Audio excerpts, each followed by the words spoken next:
lantunan ayat suci Al-Quran yang akan dibawakan oleh Al-Ustaz Saifullah Muhammad. Waktu dan tempat kami persilakan.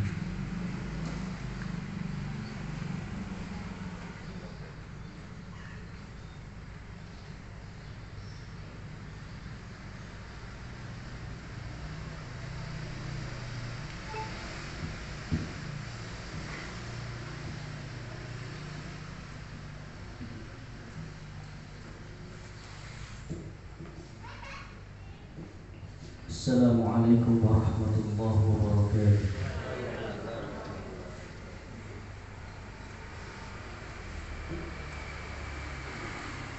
A'udzu billahi minasy syaithanir rajim. Bismillahirrahmanirrahim.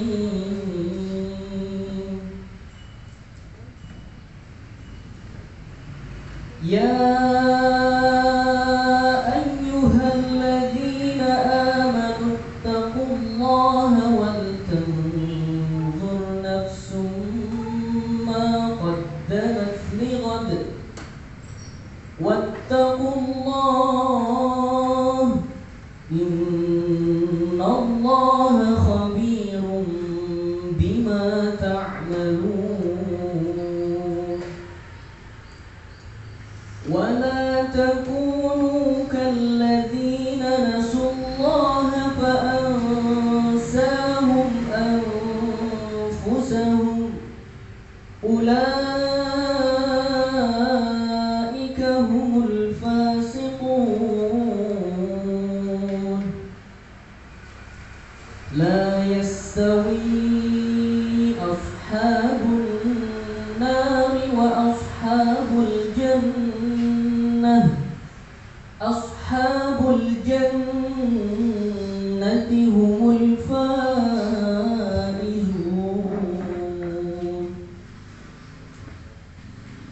لو أنزلنا هذا القرآن على جبل لرأيته خاشعا متصدعا من خشية الله. وتلك الأمثال نضربها للناس لعلهم يتفكرون. هو الله الذي لا إله إلا هو عالم الغيب والشهادة هو الرحمن الرحيم. هو الله الذي لا إله إلا هو الملك القدوس السلام المؤمن المهيمن العزيز الجبار المتكبر. سبحان الله عما يشركون. هو الله الخالق البارئ المصور له الأسماء الحسنى يسبح له ما في السماوات والأرض وهو العزيز الحكيم. صدق الله العظيم. والسلام عليكم ورحمة الله وبركاته.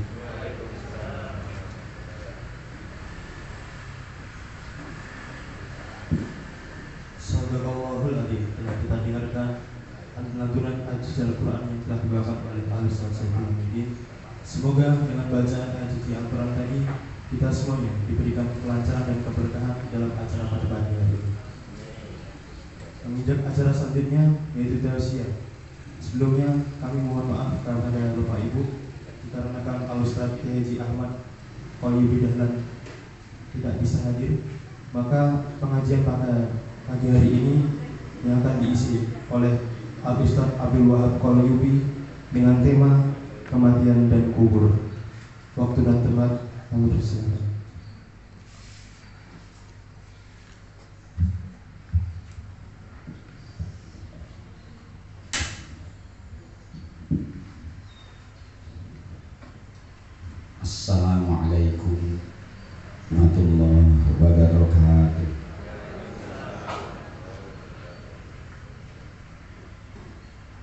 Bismillah, walhamdulillah, alhamdulillahilladzi khalaqal mauta wal hayata liyabluwakum ayyukum ahsanu amala. Al-Qur'il ya ayyuhalladzina amanu taqullaha wa la tamutunna haqqa tuqatih wa la tamutunna illa wa antum muslimun. Summa afdhalus shalah wa azkat taslimi ala sayyidina Muhammad ibn Abdillah khairi man ursila wa ala alihi wa sahbihi wa man ittaba'al huda ila yaumil liqa'il maula. Rabbi shrah li sadri wa yassir li amri wahlul 'uqdatam min lisani yafqahu qawli. Amma ba'du, ulama ana muhtaramin wal ana muhtaramin, juga kepada segenap pengurus Islamic Center Gontor Nganjuk, utamanya kepada Bapak Haji Subiantoro yang alhamdulillah masih tetap konsen dan intens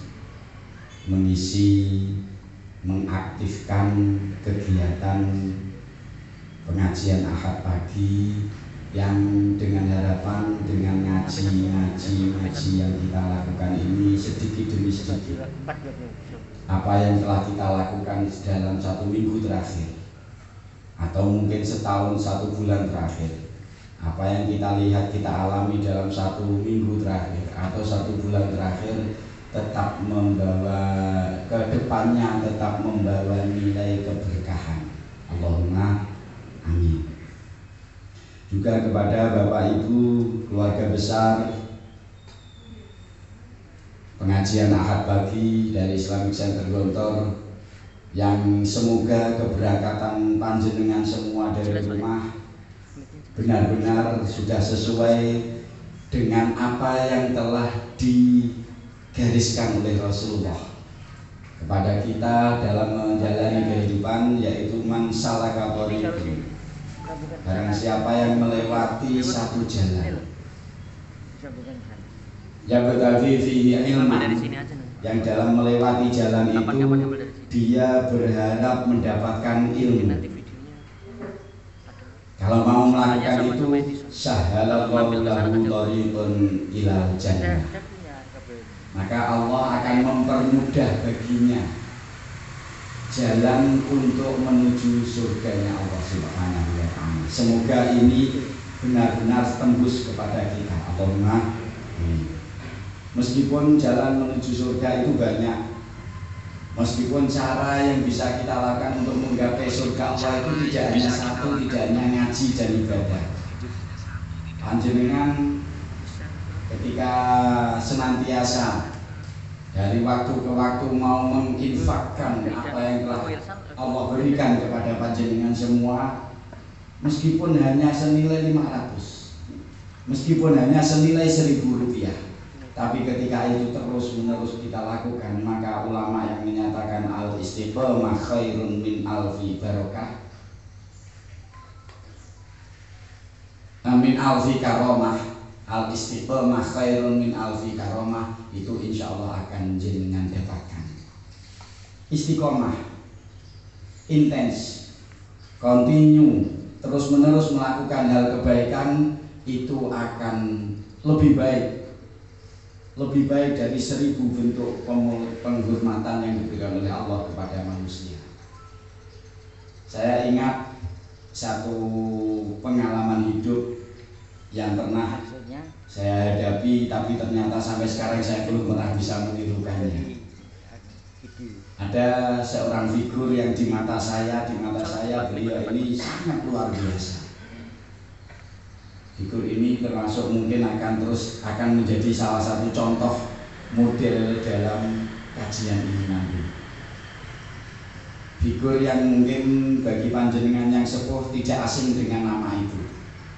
Beliau Mbah Haji Dahlan, bapaknya Bapak Kiai Qalyubi.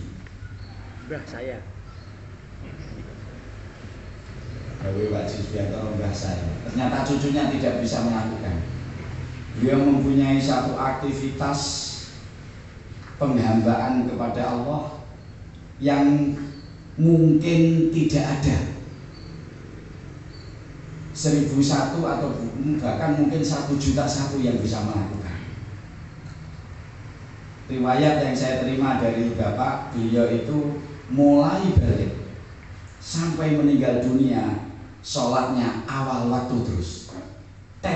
Awal waktu sholat, manjat masuk waktu sholat. Ada tamu, siapapun tamu yang datang, beliau pasti mengatakan dirantos riyin. Menawi boten kersa ngrantos jenengan kondur riyin mungkin bar sholat mriki malih. Napa wonten tiyang wani nolak tamu? Padahal tamu yang mau sowan tengene Mbah Haji Dahlan itu rata-rata bawa uang. Karena rata-rata lagi tidak selamanya. Karena kalau sowan Mbah Haji Dahlan rata-rata nyuwuk nih. Nyuwun tulung didongakne. Itu rata-rata bawa uang, tapi siapapun, sekaya apapun, bahkan pejabat pemerintah sekalipun, kalau datang pas waktu sholat pasti ditolak, pasti. Dan ini ternyata sangat luar biasa beratnya. Awal waktu langsung sholat. Ini al-istiqomah khairun min alfi karomah. Seandainya beliau ternyata doanya mandi,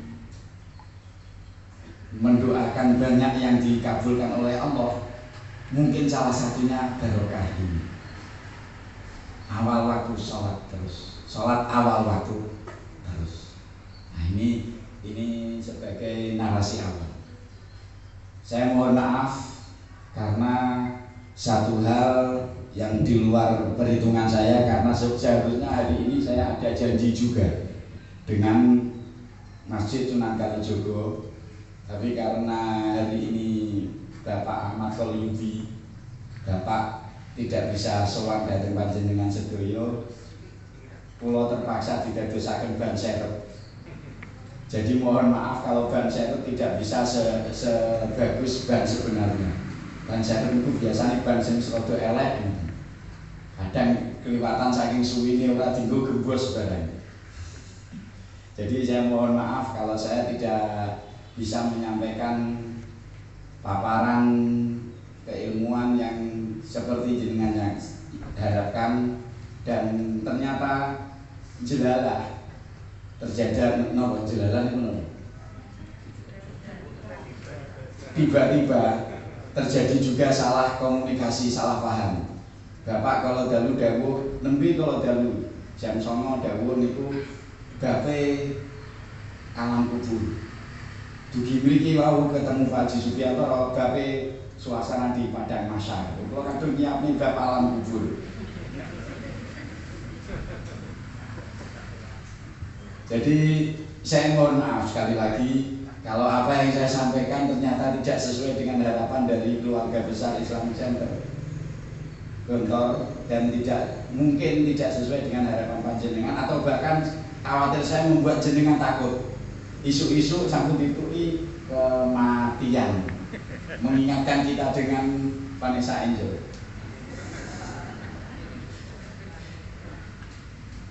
Yang kematiannya cukup fenomenal. Hanya sekelas Vanessa Angel ternyata mampu membuat heboh seluruh Indonesia. Pemberitaan menjadi ramai, viral, goro-goro mati nih walaupun dosa juta. Tapi sekali lagi ini sebuah peringatan kepada kita, terlepas apapun yang terjadi pada Vanessa Angel. Dan saya sedikit minta maaf suara saya agak serak-serak basah. Kita perlu juga berpikir, tidak menutup kemungkinan karena berita yang ada di akhir perjalanan kehidupan, terlepas apa yang pernah dilakukan oleh dia Vanessa Angel itu pada masanya dulu, mungkin kita klaim buruk, tapi ternyata informasi-informasi yang hadir di akhir kehidupannya dia cukup religius. Ya semoga saja kita yang sudah religius dari awal Kita yang sudah mempunyai pengalaman spiritual dari awal, meskipun mungkin pengalaman spiritual kita dalam kerangka mengiringi semangat religi kita belum sehebat ulama-ulama. Apa yang membedakan? Pengalaman spiritual itu adalah pengalaman rasa, pengalaman yang tumbuh dalam hati kita dalam kerangka kita menjalankan aturan-aturan agama atau religi kita. Pengalaman spiritual ini sangat-sangat diperlukan untuk menambah keyakinan kita kepada Allah Subhanahu wa Ta'ala. Sampai pada satu ketika Nabi Ibrahim pernah minta kepada Allah, Rabbi arini kaifa tuhyil mauta. Ya Allah, tunjukkan kepadaku bagaimana engkau menghidupkan lagi orang-orang yang sudah mati. Ini seorang Nabi Ibrahim ala nabiyina wa alaihi salam pernah bertanya, Rabbi arini, ya Allah, tunjukkan kepadaku bagaimana engkau membangkitkan lagi orang-orang yang sudah mati. Wonten jenengan matur ngoten. Tunjukkan lagi bagaimana Anda membangkitkan mbah saya yang sudah mati. Ngadeg tenan. Ana opo li? Melayu. Dijawab oleh Allah, "Afala tu'min?" Apakah engkau tidak percaya bahwa semua makhluk yang mati itu pasti bangkit lagi? Jawab Nabi Ibrahim, "Bala." Iya, saya percaya. Tapi walakin yatma'inna qalbi, biar hatiku mantap, biar hatiku tenang, biar hatiku tambah yakin bahwa pada masanya orang yang sudah mati itu akan dibangkitkan. Ini Nabi Ibrahim membutuhkan sebuah pengalaman spiritual untuk memperkuat, memantapkan hati Nabi Ibrahim. Kita perlu sekali tempo meminta kepada Allah dibuktikan kuasa-kuasa Allah. Tujuannya apa? Biar keyakinan kita akan hak yang telah diberikan oleh Allah kepada kita, takdir-takdir Allah, qada qadar Allah itu menguat. Kalau tidak begitu, jenengan tidak akan merasakan pengalaman spiritual. Coba kula bertanya, di antara jenengan yang selama hidup ketika sholat sampun nate ngerasani merasakan debaran-debaran lembut dalam hati yang berupa rasa damai yang luar biasa, seperti hal-hal meskipun tidak seperti mendekati kedamaian panjenengan dengan pasangan-pasangan jenengan ketika jenengan jatuh cinta. Kalau ada, angkat tangan. Belum ada. Ini bukan untuk kita pamer. Ini untuk membuktikan mawon, meyakinkan kepada kita ada apa tidak, ada debaran yang lembut, yang nyaman, yang indah. Jenengan semua pernah merasakan itu ketika dekat dengan kekasih-kekasih jenengan, mungkin anak, mungkin cucu, mungkin kekasih, mungkin istri atau suami. Kan ada perasaan itu, asik nggak? Ini rasa cinta diberikan oleh Allah kepada manusia. Sebenarnya kalau boleh saya mengambil satu hikmah yang terdalam dari rasa cinta adalah agar kita tahu ukuran parameter cinta seperti apa kita kepada Allah. Kalau jenengan belum pernah merasakan debaran yang indah seperti kepada orang yang jenengan cintai kepada Allah, maka jenengan belum pernah merasakan cinta kepada Allah yang sebenarnya. Setuju badan? Setuju? Dan sampai hari ini, inilah spiritualitas yang belum merasuk dalam hati kita. PR kita, bagaimana kita menumbuhkan rasa cinta ini. Kenapa saya katakan PR? Karena tidak lama lagi jenengan mati. Nggak tahu kapan. Nggak tahu kapan. Insya Allah saya lebih dahulu setelah panjenengan. Atau jenengan dahulu, saya belakangan. Podo wedi matine kok ini. Dan ini yang kita butuhkan. Yang paling kita butuhkan untuk menanamkan pengalaman spiritualitas itu adalah salah satunya kajian hari ini, mempersiapkan kematian. Dan ini saya ambil dari kebanyakan di kitab beliau, kitab Imam Al-Qurtubi, Ahwalul Mauta, keadaan orang-orang yang sudah meninggal dunia. Beliau hidup di kisaran tahun 600-an Hijriah, menjelang mendekati kehidupan Syekhul Islam Ibnu Taimiyah.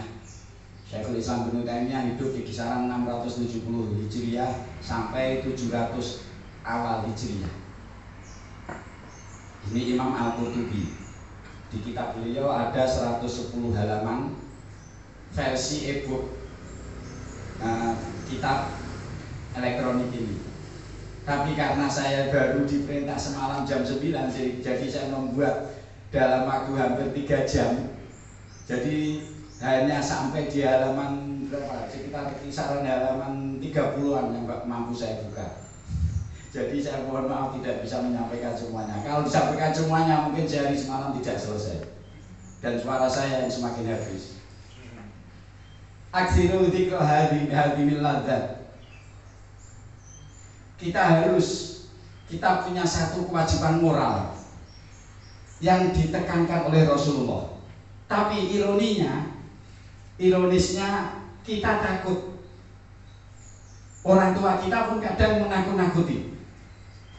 Pasangan kita kadang tidak mengizinkan. Pak, mungkin nek mati terus budi. Ojo muni ngono to le. Marahi nek malaikat lewat nganti omongane. Ini orang tua kita kadang menakuti seperti itu. Kita sendiri membayangkan. Coba jenengan jujur dengan hati jenengan sendiri. Dalam 1 minggu ini yang siap dan ingat bahwa sewaktu-waktu saya mati, angkat tangan, mboten usah ragu. 1, 2, 3, 4, 5. Dalam 1 minggu 6. Yang laki-laki sudah tidak ada. Sing sepuh mawon sing wedi ngeling-eling mati malah sing nom. Ini kan kita. Tapi Rasulullah malah menggunakan satu kalimat dengan perintah aksiru. Perbanyaklah. Bukan hanya sekali 2 kali. Tapi perbanyaklah untuk mengingat kematian. Karena salah satu efek yang paling positif dalam ketika kita mengingat kematian, efek yang paling positif adalah semangat kita untuk mengumpulkan harta akan sangat berkurang.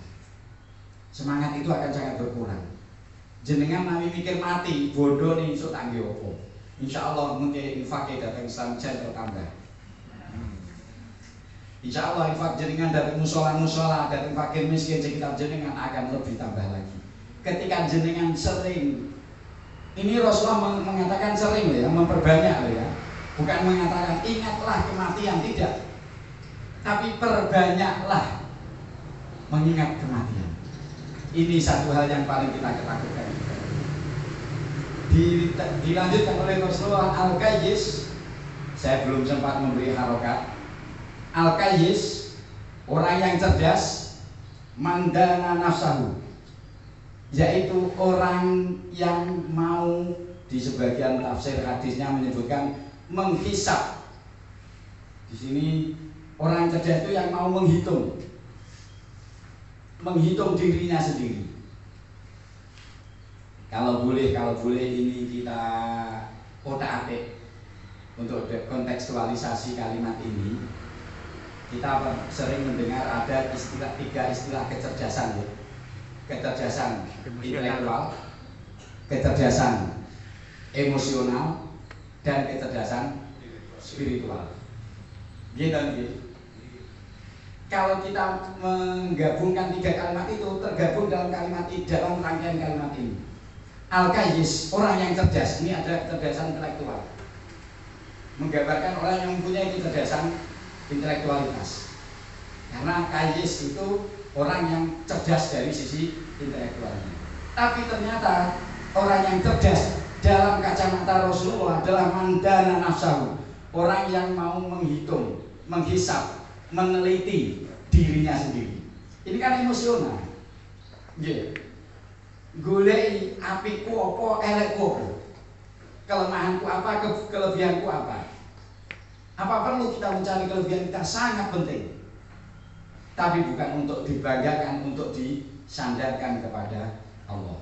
Ketika sebuah kebanggaan itu kita sandarkan kepada Allah dari dalam hati, maaf, saya katakan dari dalam hati, karena kita sering di bibir mengatakan, nah ini hanya sekedar menceritakan nikmat Allah, tapi di dalam hati ada sebuah rasa bangga pada dirinya sendiri ketika menceritakan. Ini kita, kulo, jenengan insyaallah sami. Kelas esok Pak Sami mau nggih, paling mboten patos tebih. Di antara kita ketika menceritakan itu, menunjukkan itu ada rasa bangga, tapi enggak. Kalau kita memang ada sebuah penyandaran dalam hati saat kita menceritakan apa yang dianugerahkan oleh Allah, maka itu namanya syukur. Syukur karena nyambung ke Allah.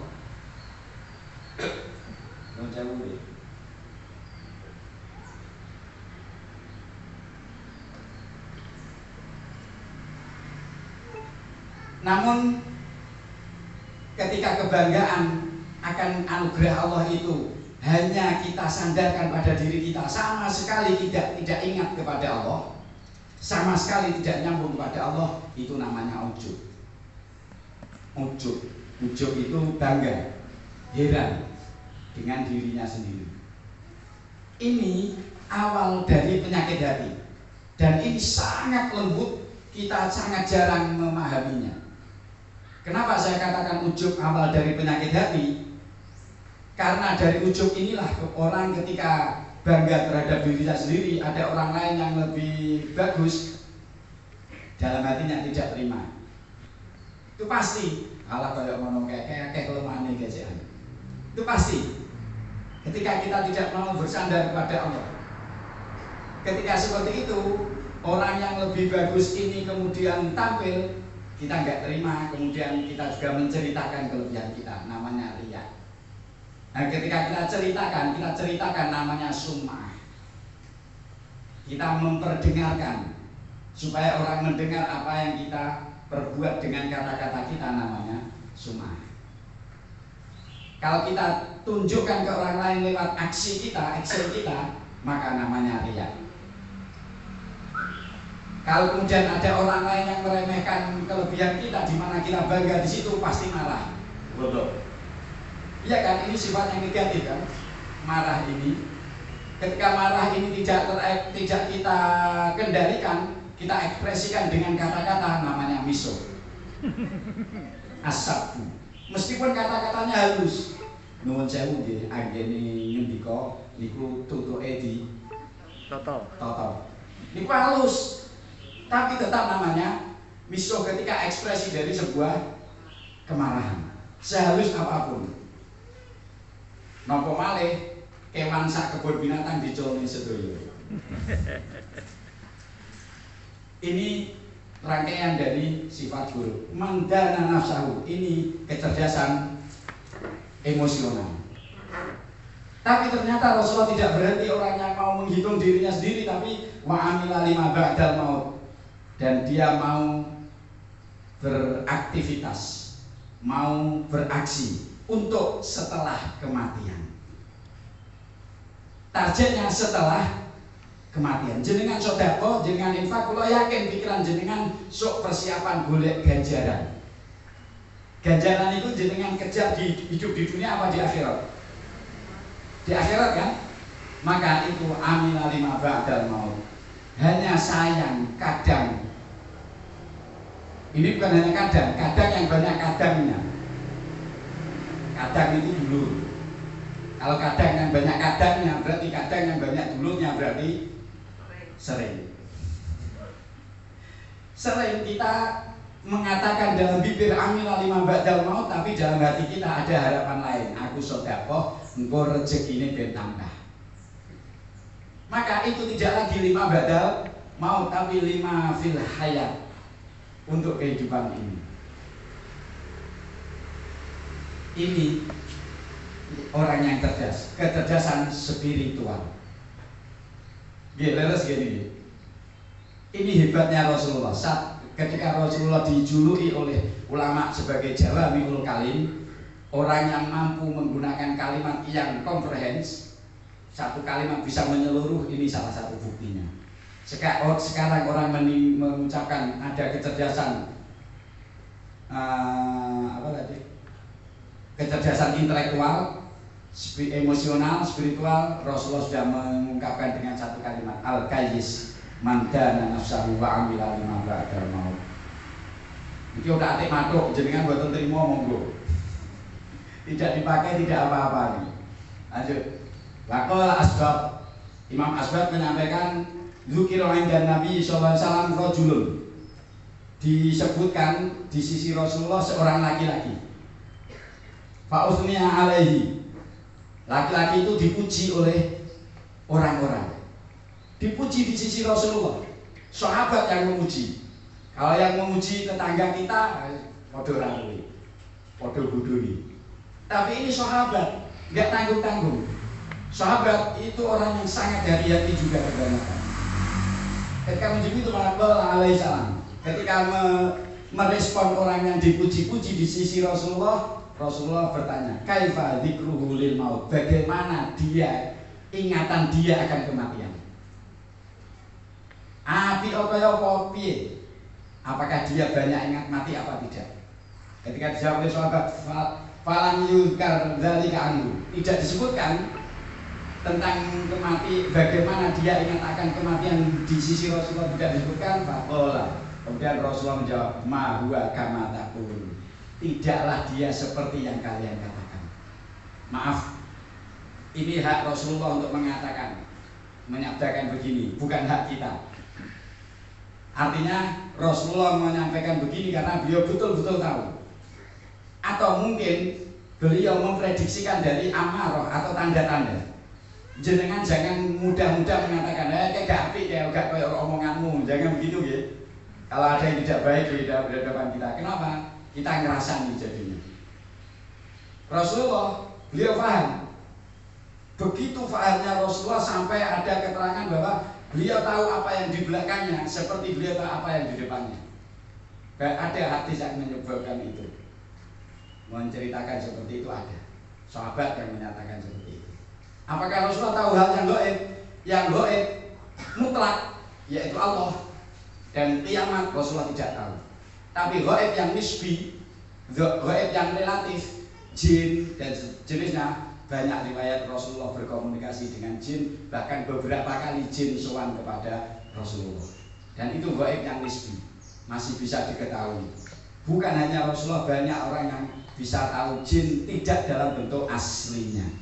Kalau jin dalam bentuk aslinya, secara umum kebanyakan ulama menyatakan manusia tidak bisa tahu. Bahkan banyak hadis, nanti di sini ada kemungkinan kalau waktunya nutup. Sebagian Rasulullah tahu kondisi orang yang sedang di dalam kubur. Ini gaib yang nisbi, gaib yang relatif. Rasulullah masih tahu. Ma huwa kama taqulun. Artinya kita harus hati-hati. Sebaik apapun, kalau kita mau mengambil apa yang disampaikan oleh Rasulullah ini, pertama yang perlu kita pahami, semua yang ada di diri kita pasti kita tinggalkan. Setampan apapun suami jenengan, secantik apapun istri jenengan, seberapa besar harta jenengan, semua pasti pada masanya jenengan tinggalkan. Tinggal waktunya, bisa nanti sore, bisa besok malam, bisa nanti di perjalanan pulang. Kok ngede-ngede kok? Benar, ini harus kita persiapkan. Gak salah kok. Buatan dosa. Jenengan mengingat kematian tidak dosa, malah pahala. Selama ketika kita ingat kematian itu tidak membuat kita menjadi melokro. Napa melokro ini? Kendor. Kendor semangat dalam beribadah, kendor semangat dalam kehidupan. Selama itu maka kita mengingat sewaktu-waktu kita mati, pahala di situ. Bahkan bisa menjadi pahala yang jauh lebih besar daripada bacaan Quran jenengan. Kok eram? Nggih, maca Quran gak eling Gusti Allah belas. Kita harus yakin bahwa yang dilihat oleh Allah adalah ma fi qulubikum. Tidak suarikum wala ajsadikum. Tidak bibir kita, tidak sujud kita, tidak puasa kita, tapi apa yang di dalam hati pada saat kita itu. Ini yang dilihat oleh Allah. Maka ketika hati kita ingat kematian, ingat kesadaran bahwa dunia ini, harta ini, anak ini, istri ini, kekayaan ini, jabatan ini, semua pada masanya kita tinggalkan. Ini penting. Dan berikutnya adalah kita tidak bisa mengatakan diri kita baik kalau kita mengacu kalimat ini loh ya, selama kita tidak banyak ingat akan kematian. Ma huwa kama taqulun. Tidaklah dia seperti apa yang engkau katakan. Selama dia tidak bisa dzikruhu lil maut, tidak banyak ingat kepada kematian. Gue betul ngedeni tiang nih. Yang membuat kita bahagia seharusnya sebagai orang yang beriman, kematian itu merupakan salah satu alat cara Allah melebur dosa kita. Kematian itu salah satu cara Allah melebur dosa orang-orang yang beriman. Sebagaimana ujian-ujian yang diberikan oleh Allah, jangan kesandung, kesandung kok nomor. Next, kita belum. Next sandung kok, ibu beres. Walaupun mata niku bacanya angel itu. Jangan kesandung, kemudian dalam hati innalillah, ingat kepada Allah, di kaki sakit, itu salah satu cara Allah melebur dosa kita. Ada permasalahan yang diberikan oleh Allah, apapun bentuk permasalahan itu cara Allah melebur dosa kita. Jangan sholat, cara Allah melebur dosa kita. Perintah sholat, niku abot. Jenengan puasa, jenengan berzikir, jenengan ingat kepada Allah meskipun tidak mengucapkan kalimat apapun, tidak melafazkan kalimat apapun, tapi di hati ini ada kesadaran ada Allah. Bisa gini, sangat bisa lagi. Itu zikir. Itu cara Allah melebur dosa kita. Salah satunya dengan kematian ini, sebagaimana disampaikan oleh Rasulullah, al-mautu kaffaratun likulli muslim. Kematian itu adalah pelebur bagi setiap orang yang Islam. Dalam beberapa konteks, kalau jenengan memperhatikan hadis-hadis Rasulullah kadang mengucapkan dengan kata muslim, kadang mengucapkan dengan kata mukmin. Yang sering ketika di Al-Quran, di hadis disebut kata mukmin, ini ada makna yang lebih dalam daripada sekedar muslim. Karena iman itu acuannya adalah hati. Islam itu acuannya adalah antasyhada alla ilaha illallah. Ketika bibir mengucapkan kalimat la ilaha illallah atau asyhadu alla ilaha illallah, maka dia Islam. Hatinya tidak ada iman. Maka orang Islam biasa, bukan orang Islam yang hatinya beriman pada Allah saja dilebur oleh Allah, apalagi orang yang mukmin, keimanannya kuat. Sehingga di hadis berikutnya, hadis lain, innaha rohatun lil mukmin. Ini jarang yang bisa. Ini jarang orang yang bisa seperti ini. Kematian itu merupakan bentuk istirahat, bentuk melereni awak bagi orang yang beriman. Ketika ada kesadaran, keyakinan, maka dengan mati saya sudah istirahat dengan tenang. Istirahat di hadapan Allah. Tidak usah disibukkan dengan hal-hal yang berbau duniawi. Dengan mati saya tidak lagi ada beban ibadah. Tapi roha ini istirahat yang sifatnya untuk membuat nyaman. Roha itu istirahat yang sifatnya untuk membuat nyaman. Ar-roh itu kondisi yang nyaman, yang enak. Ar-roh rohatun lil mu'min, menjadi istirahat yang nyaman bagi orang yang beriman, yang di dalam hatinya ada keyakinan yang mendalam kepada Allah. Dalam hati ini ukurannya. Pokoknya ini mungkin hati itu hal fisik gak mati juga hati. Masalahnya orang mati gitu kedadian kok. Nggih ta niki. Sebaliknya wa akhdatu asafin lil kafir. Dan genggaman yang menyesalkan, membuat sesal, genggaman yang membuat sesak, genggaman yang membuat sedih bagi orang yang kafir. Wong kafir begitu mati, yang sedih bukan hanya orang di sekitarnya. Meskipun sedihnya kadang hanya sewaktu dua waktu. Tidak sehari dua hari, wong gak sedih, kok sore mak-mak enak-enak, wis ngrasakne enake es segere es malih. Ketika yang ditinggal mati orang tuanya, ketika dia kafir, maaf, kita ambil makna yang paling umum. Kafir ini dia lalai. Kalau makna yang biasa kita pahami, kafir ini kan ingkar kepada Allah. Kafir ini orang yang tertutupi hatinya kepada Allah.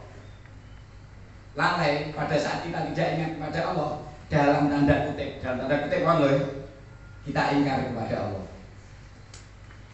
Dalam tanda kutip, bukan berarti mutlak kita kafir, buatan iki kayak ngarani tersebut. Berarti ngomong kafir ngoten. Genggaman, satu cabutan, satu ambilan yang diberikan oleh Allah yang merupakan penyesalan dan disesali oleh orang yang kafir. Ketika kita mati, di mana hati kita banyak lalainya pada Allah, pasti saat mati kita sedih. Percaya apa mboten jenengan? Nek mboten percaya jenengan mati riyen. Bener buktekne. Dibuktekne. Kula timbakan buktekne kula percaya mawon. Karena itu dari dua hadis ini jangan khawatir menghadapi kematian. Jenengan mati pada saat hati siap, hati sering ingat pada kematian, maka jenengan lereng, penak, nyaman, santai. Tapi ketika hati kita lalai kepada Allah, banyak lalainya kepada Allah, bahkan banyak ingkarnya kepada Allah, maka saat mati kita pasti, kita loh yang mengalami kematian itu pasti menyesal. Jatuh kalau gadah nenen sujokno luwih apik timbang jatuhno. Sujokno berarti mukmin, sujokno aku bisa akeh ibadah. Dan itu jauh lebih baik timbang jatuhno aku bisa ibadah. Itu pasti. Tinggal waktunya saja.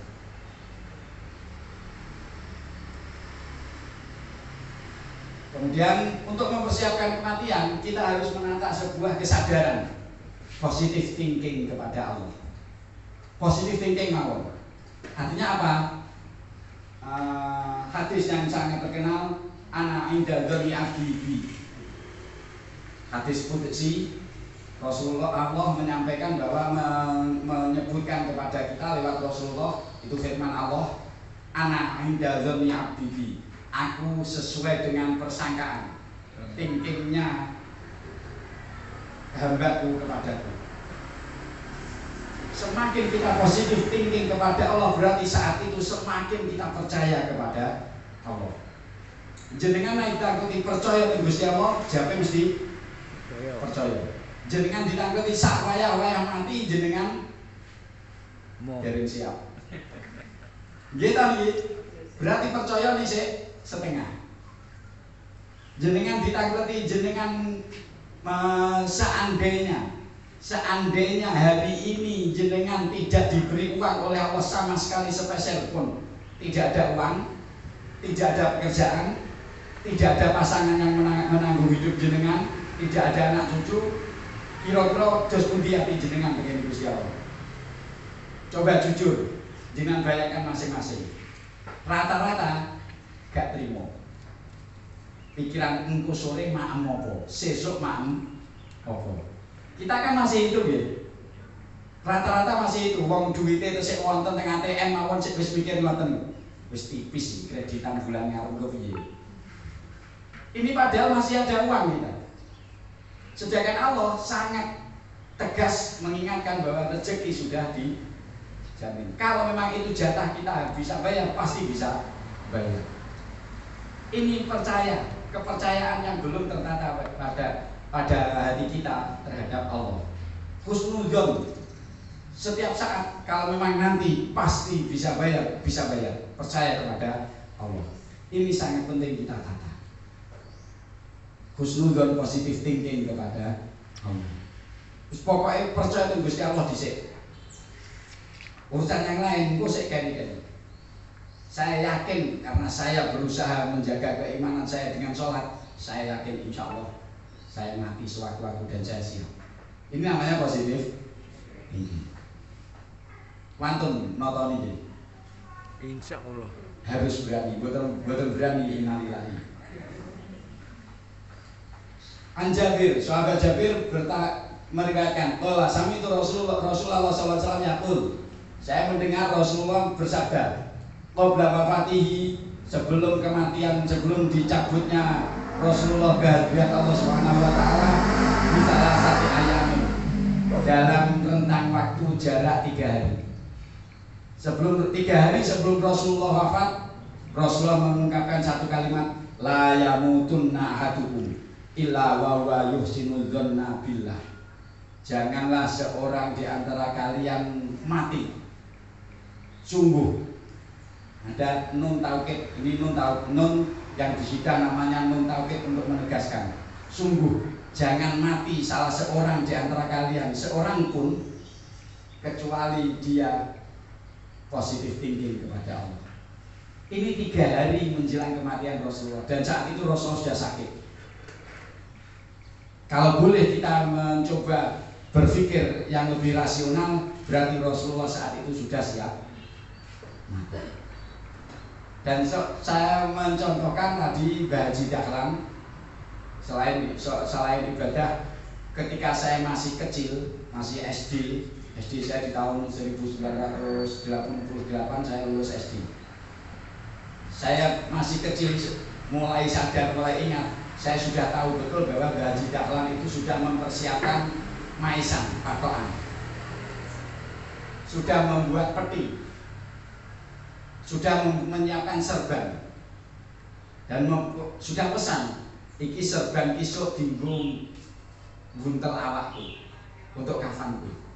Karena serban itu dari gurunya. Artinya beliau mempersiapkan kematiannya jauh. Ternyata sampai tahun 88 saya tamat SD, sekitar tahun 2005-2004 beliau baru wafat. Berapa tahun? Lebih dari 20 tahun. Persiapan untuk matinya. Husnudzon, saya siap mati menghadap Allah apapun yang terjadi. Selama saya berusaha menata hati saya, pasti Allah akan menjaga saya. Husnudzon. Semoga kita bisa. Qala Abdullah bin Mas'ud, wallahi. Ini sahabat Abdullah bin Mas'ud, seorang sahabat yang ahli tafsir meskipun beliau kecil. Wallahi alladzi la ilaha illa ghairuh. Demi Tuhan yang tidak ada, demi Allah yang tidak ada Tuhan yang hak disembah kecuali beliau, kecuali Allah. La yuhsinu ahadun adzanna billah. Tidaklah seseorang berpositif thinking kepada Allah illa a'tahullahu dzanna, kecuali Allah akan memberikan sesuai dengan persangkaannya, thinkingnya. Ini sahabat Abdullah bin Mas'ud. Kita positif thinking kepada Allah, husnudzon, insya Allah akan diberi sesuai dengan persangkaan kita. Meskipun kadang tidak persis, meskipun kadang hanya gawing nopo gawing. Nyaris. Kurang. Tapi pasti diberikan oleh Allah. Ini sahabat Abdullah bin Mas'ud memulai dengan sumpah. Memulai kalimat ini dengan sumpah, wallahi. Berarti ini insya Allah sangat benar. Sekelas sahabat Abdullah bin Mas'ud bukan orang yang sembarangan bicara. Seorang sahabat yang sangat dekat kepada Rasulullah. Bahkan Rasulullah pernah menemui sahabat Abdullah bin Mas'ud, kemudian bersabda kepada beliau, bacakan Quran untukku. Rasulullah, orang yang sebagai figur yang Al-Quran diturunkan kepada beliau, minta kepada sahabat Abdullah bin Mas'ud untuk membacakan Al-Quran.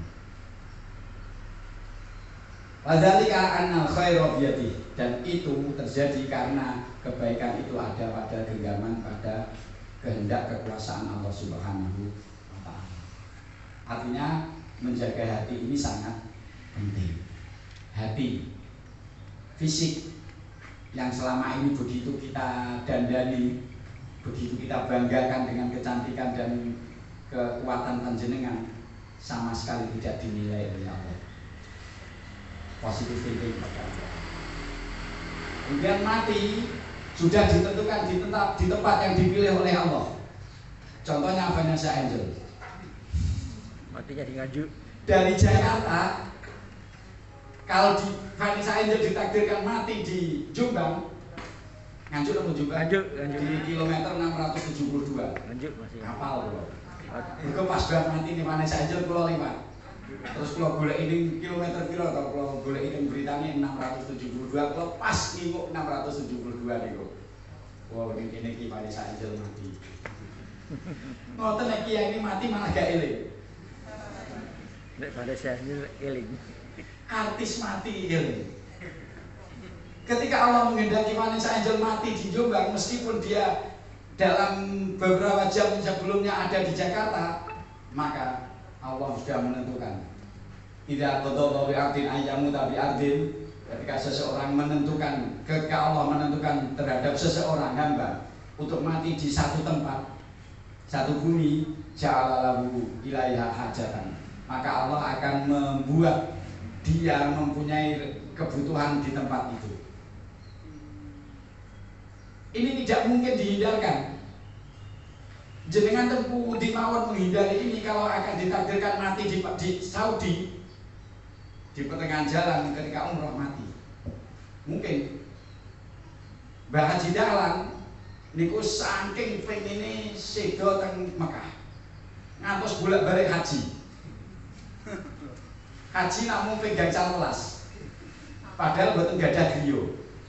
Tahun 72 istrinya meninggal dunia, semua tanah dibagi, kemudian rumahnya diwakafkan, sekarang jadi SMP Saint Miftahul Huda. Kemudian beliau bertempat di Serambi Masjid, di ruang putri, membuat satu ruangan sekitar 4 kali 4 meter. Boten gadah griya. Dan dawuh, aku manggoni masjid.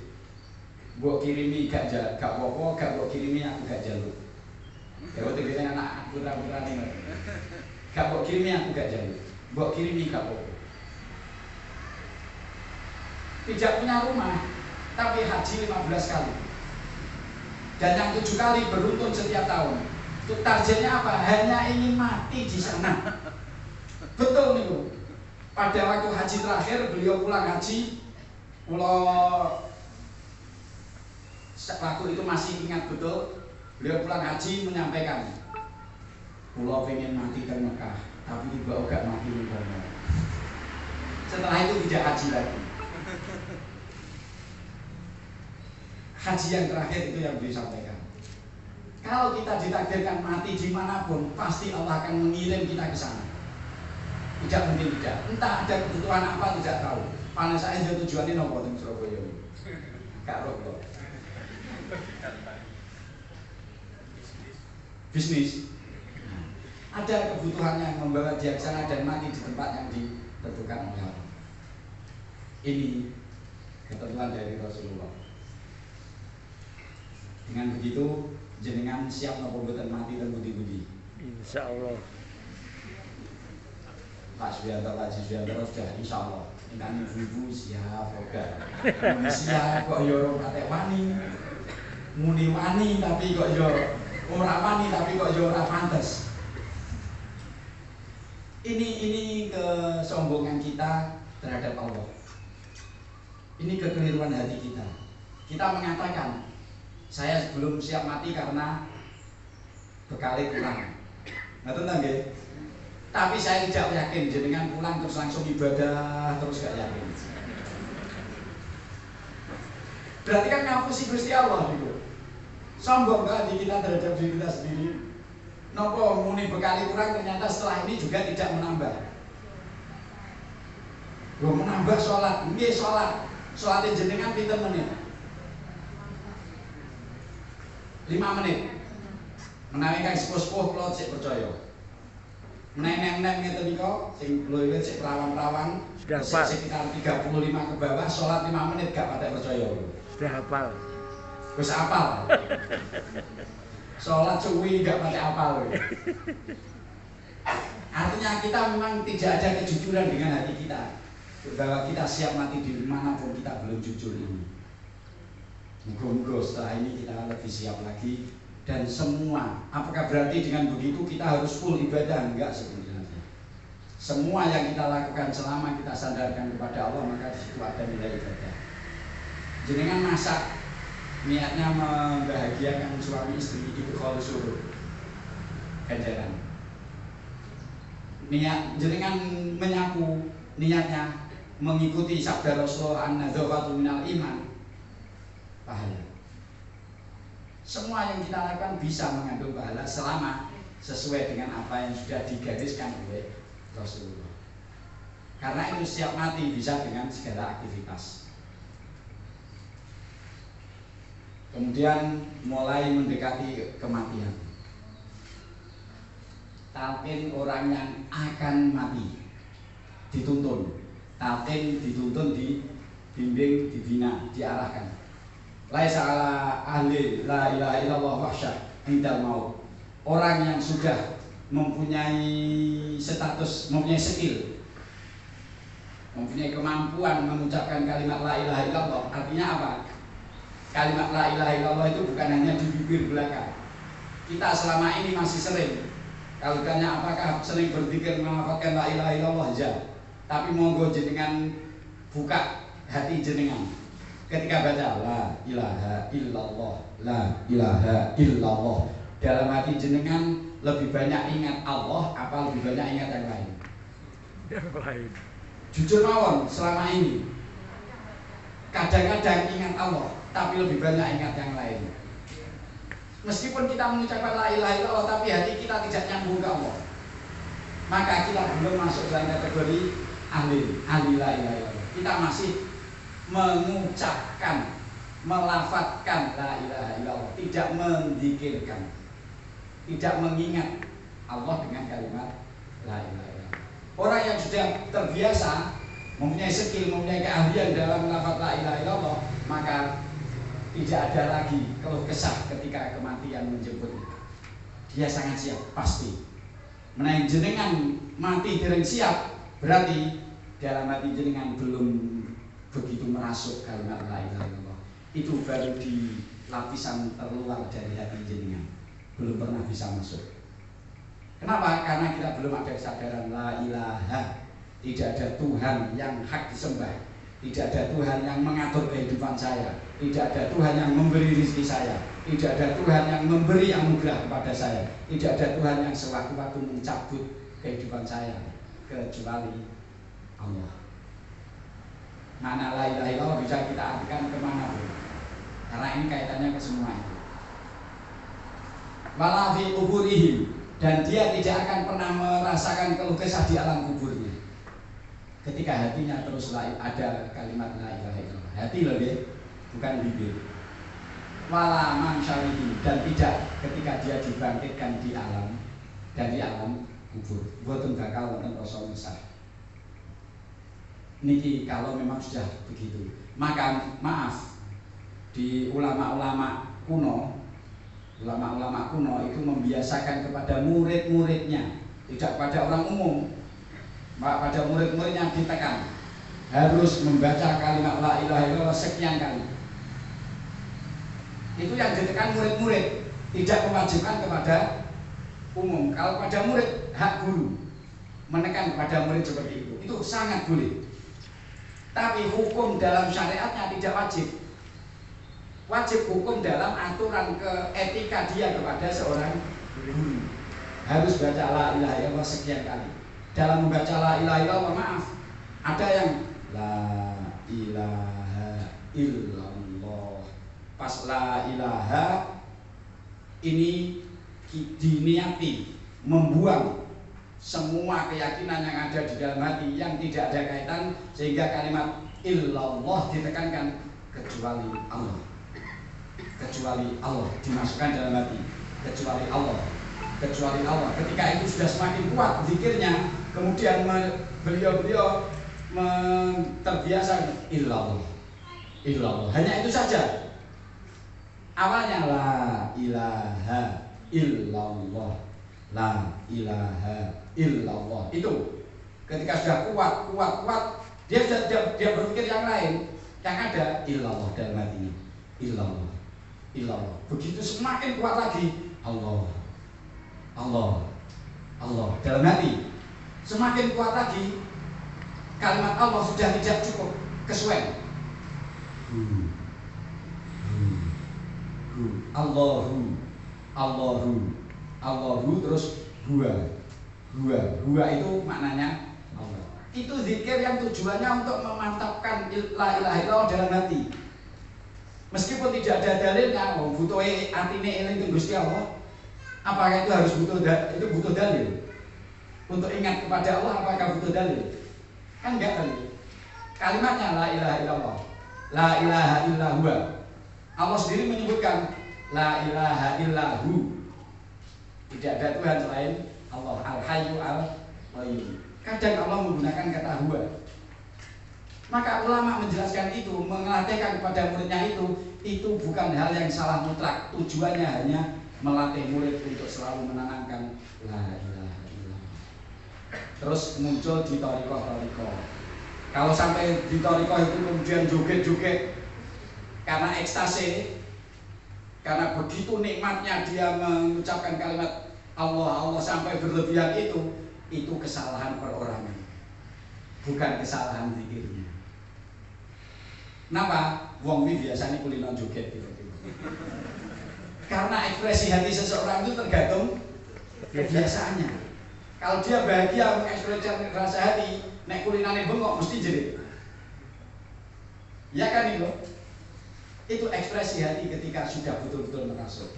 Nah, niki kalau sampaikan biar kita tidak mudah menyalahkan. Kalau thariqah kok gak enak dalile. Thariqah itu mengajak murid-muridnya, bukan mengajak orang umum. Kalau ada orang masuk ke sana, maka dia mengaku guru, mengaku murid kepada pembimbing thariqahnya. Maka itu tidak salah mutlak. Menanamkan kalimat la ilaha illallah. Qala Rasulullah SAW, Al-laqinu mautakum la ilaha illallah. Bimbinglah, talqinlah, latihlah, arahkan orang yang akan mati. Nek wis mati boten mungkin diomongi. Sing ditalkin, dibimbing adalah orang yang akan mati. Talqin dengan kalimat la ilaha illallah. Biasanya kita ketika ada orang yang munajat, maaf, sakaratul maut, jenengan biasa bimbing nopo? Sing paling kata Allah Allah itu lagi. Engkan pas sesuai hadis. Apakah itu salah Allah? Tidak. Tetap bagus. Tapi sesuai hadis yang pas adalah la ilaha illallah. Karena mangkana akhiru kalamihi la ilaha illallah dakhala jannah. Orang yang kalimat terakhir yang terucap di bibirnya ketika mau menjemput kalimat la ilaha illallah, maka dia masuk surga. Itu janjinya Kanjeng Nabi. Masuk surga ini ulama memberi penafsiran. Maka akhiru kalamihi la ilaha illallah dakhala jannah ini ulama ini memberi penafsiran. Kalau masuk surga seperti orang-orang biasa, maka itu bukan hal yang istimewa lagi. Wong masuk surga kayak orang biasa. Orang biasa kan mati dimasukkan di neraka dulu, diubah di setrika. Mas bar diubah di setrika, bar diubah di keringin dhisik, bar keringin di alusne nek wis resik pantes mlebu lemari nembe dilebokne lemari. Orang mati kan begitu, orang awam, orang umum seperti kita-kita niki. Mati nih ngoten niku. Tapi kalau bisa mengucapkan kalimat la ilaha illallah di terakhir ucapannya, kok seperti itu gak ada beda nih. Gak ada gunanya Rasulullah mengucapkan itu. Gitu. Maka pasti itu ada maksudnya. Kemudian ulama memberikan penafsiran, maka dia masuk surga bersama orang-orang yang masuk surga ketika itu. Kenapa? Karena itu istimewa. Istimewa ketika mati bisa mengucapkan kalimat la ilaha illallah. Pramila jenengan ketika membimbing orang yang akan mati kalimat la ilaha illallah yang pas. Cara ninggalkan mungkin ahliru mautakum. Datangilah orang-orang yang akan mati di antara kalian. Walakinuhum la ilaha illallah, dan talkinlah dia dengan kalimat la ilaha illallah. Loh, pun komai Pak Wahab. Pun sekarang ini pun non sewu dia sudah stroke, tidak ingat beberapa tahun. Apakah tetap? Ya, sesekali tetap. Meskipun koma, tetap dibimbing. Tetap. Kenapa? Kalau hadis pertama, orang yang iman kepada Allah, sakitnya itu juga melebur dosa, kematiannya juga melebur dosa. Kita harus nuzul mawon kepada Allah. Ketika sakit sekian tahun, berarti dosanya sudah dikurangi sekian tahun. Jadi berbahagialah orang yang sakit. Gak wanita gak wanita jenengan sakit. Maka kurang, kalau jenengan gak berani sakit, maka jenengan dikurang positif thinking kepada Allah. Gak patek husnuzon Gusti Allah. Berbahagialah orang yang miskin, orang yang susah. Jenengan wani melarat tenanan. Rasulullah akhiri miskinan meskipun banyak penafsiran, tapi secara lahiriah Rasulullah hidupkan saya dalam keadaan miskin. Wa amitni miskinan, mematikanlah saya dalam keadaan miskin. Wasyurni ma'al masakin, kumpulkan saya bersama orang-orang yang miskin. Miskin duniawi, kaya hati. Itu yang dimaksud oleh Rasulullah sebagian penafsiran. Lakinum la ilaha illallah basyiruhum bil jannah. Ingatkan yang sing sakit diomongi mawon. Sampean sing sabar. Sakit boten napa-napa diomongi, meskipun dia tidak nyambung ke kita, karena yang kita talkin, yang kita bisiki itu bukan bibirnya, rohnya, bukan fisiknya, tapi dawuhipun Pak Jisbiantoro rohnya. Sedangkan roh tidak ada, antara dimensi roh dengan dimensi jasad ini tidak ada batas. Ini nanti sebenarnya masuk ke sana juga. Dimensi roh dengan dimensi jasmani tidak hanya dibatasi oleh fisik, oleh materi, tapi roh ini tetap nyambung. Sehingga meskipun dia tidak dengar apa yang kita katakan, kita bimbing saja la ilaha illallah, dia akan bisa mendengarkan kita. Pasti. Di sini yang perlu kita kata, yang ditekankan pada Rasulullah. Fa'inal hakim aminal rijal. Orang yang bijak dari kalangan lelaki. Kok mau lanang kok? Nyuwun sewu.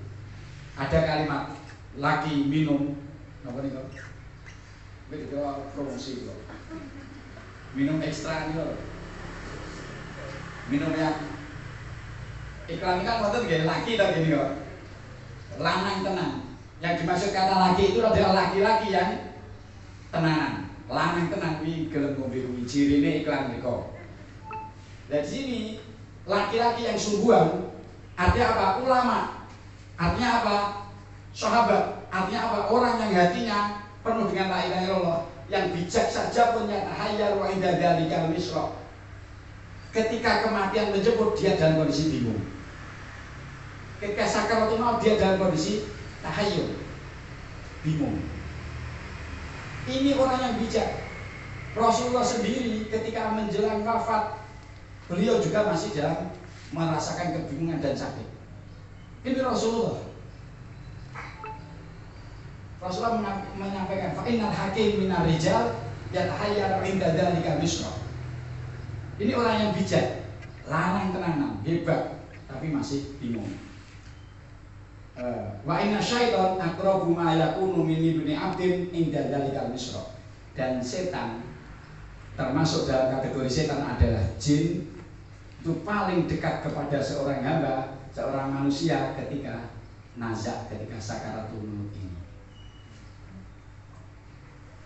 Bagaimana? Ingat, jin itu alamnya merupakan jisimnya jin latif, jasad lembut,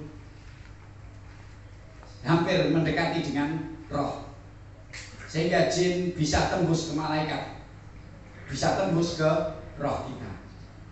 Pada saat orang menjelang kematian, jin ini sangat dekat dengan roh kita. Setan sangat dekat dengan kita. Orang tua kita jauh, karena terbatasi oleh materi. Jin tidak terbatasi oleh materi. Jiwanya sudah jiwa universal. bukan jiwa yang parsial. Ini jin. Pada saat kematian ini paling dekat. Biar orang-orang terdekat kita pada saat menjemput kematiannya ingat kepada Allah, ditalkin dengan kalimat la ilaha illallah. Bisi mawon Pak, Mbah jenengan maos la ilaha illallah. Itu cara mentalkin. Mungkin diterusaken. Mati itu rahasia. Itu kesimpulannya. Dan kita butuh orang lain. Dalam keadaan apapun kita butuh orang yang tetap membimbing kita. Jangan terlalu kita sombong, aku iso dhewe, jangan. Butuh orang terdekat kita, butuh anak, butuh istri yang mendampingi kita dalam kematian dan setelah kematian kita dengan doa-doanya. Kita butuh mereka. Dan satu hal yang unik dijanjikan oleh Allah, ikatan kekeluargaan itu tidak akan putus setelah kematian. Maka orang yang memutuskan tali persaudaraan, yang ada ikatan persaudaraan asli kemudian diputuskan, dia dianggap dosa besar, hampir sama dengan dosa membunuh orang lain. Memutus tali persaudaraan. Kenapa? Karena persaudaraan kita itu akan terus nyambung sampai ke surga nanti. Yadkhulul jannatu adni yadkhulunaha wa man salaha min abaihim wa azwajihim wa dzurriyyatihim. Surga Aden yang mereka orang-orang yang baik tadi, orang yang beriman tadi masuk ke surga Aden itu wa man salaha min abaihim, dan orang-orang yang beriman dari orang tuanya, wa dzurriyyatihim dan keturunannya, wa azwajihim dan pasangannya, wa dzurriyyatihim dan keturunannya. Maka jenengan, seandainya jenengan buruk kehidupan jenengan, tapi anak jenengan anak yang baik sehingga di surga derajatnya tinggi, maka besok kita orang tua akan diangkat dipertemukan dengan anak-anak di surga. Kalau kita baik, anak kita buruk, yang penting mati dalam keadaan iman. Kalau kita ditempatkan di tempat yang tinggi di surga, anak kita juga akan diangkat ke tempat yang tinggi. Ini janji Allah. Maka kita butuh orang-orang di sekitar kita untuk menjadi orang yang baik. Kita menjadi orang yang baik. Kalau kita tidak diangkat, paling tidak kita bisa. Kalau kita tidak bisa mengangkat, paling tidak kita diangkat oleh anak-anak kita. Mbah kita bisa mengangkat kita, pasangan kita bisa mengangkat kita. Karena itulah perceraian sangat dibenci oleh Allah. Kenapa? Karena begitu bercerai, kesempatan saling memberi syafaat di akhirat nanti putus. Begitu kita memutuskan ikatan persaudaraan, maka kesempatan saling memberi syafaat di akhirat itu putus. Ini penting tadi artinya. Kenapa itu dosa besar memutus tali persaudaraan? Itu alasan, salah satu alasannya. Lanjut. Cara mentalkin atau membimbing orang yang akan mati. Pertama, talqin dalam kondisi ini hukumnya sunnah dan diamalkan oleh ulama. Bahkan Rasulullah memerintahkan ketika akan mati nazar dibimbing la ilaha illallah. Tapi tidak perlu diulang-ulang. Jiwa jika yang talqin menirukan, maka cukup sekali agar kalimat terakhirnya adalah kalimat la ilaha illallah. Kalau dia sudah mengucapkan la ilaha illallah, kita biarkan saja. Jangan la ilaha illallah, ayo mbah terus la ilaha illallah, ayo terus, jangan seperti itu. Rasulullah pernah melarang seperti itu. Jadi wonten hadisnya buatan kula sebutni mawon niki mawon pun waktune meh telas. Kemudian kalau talqin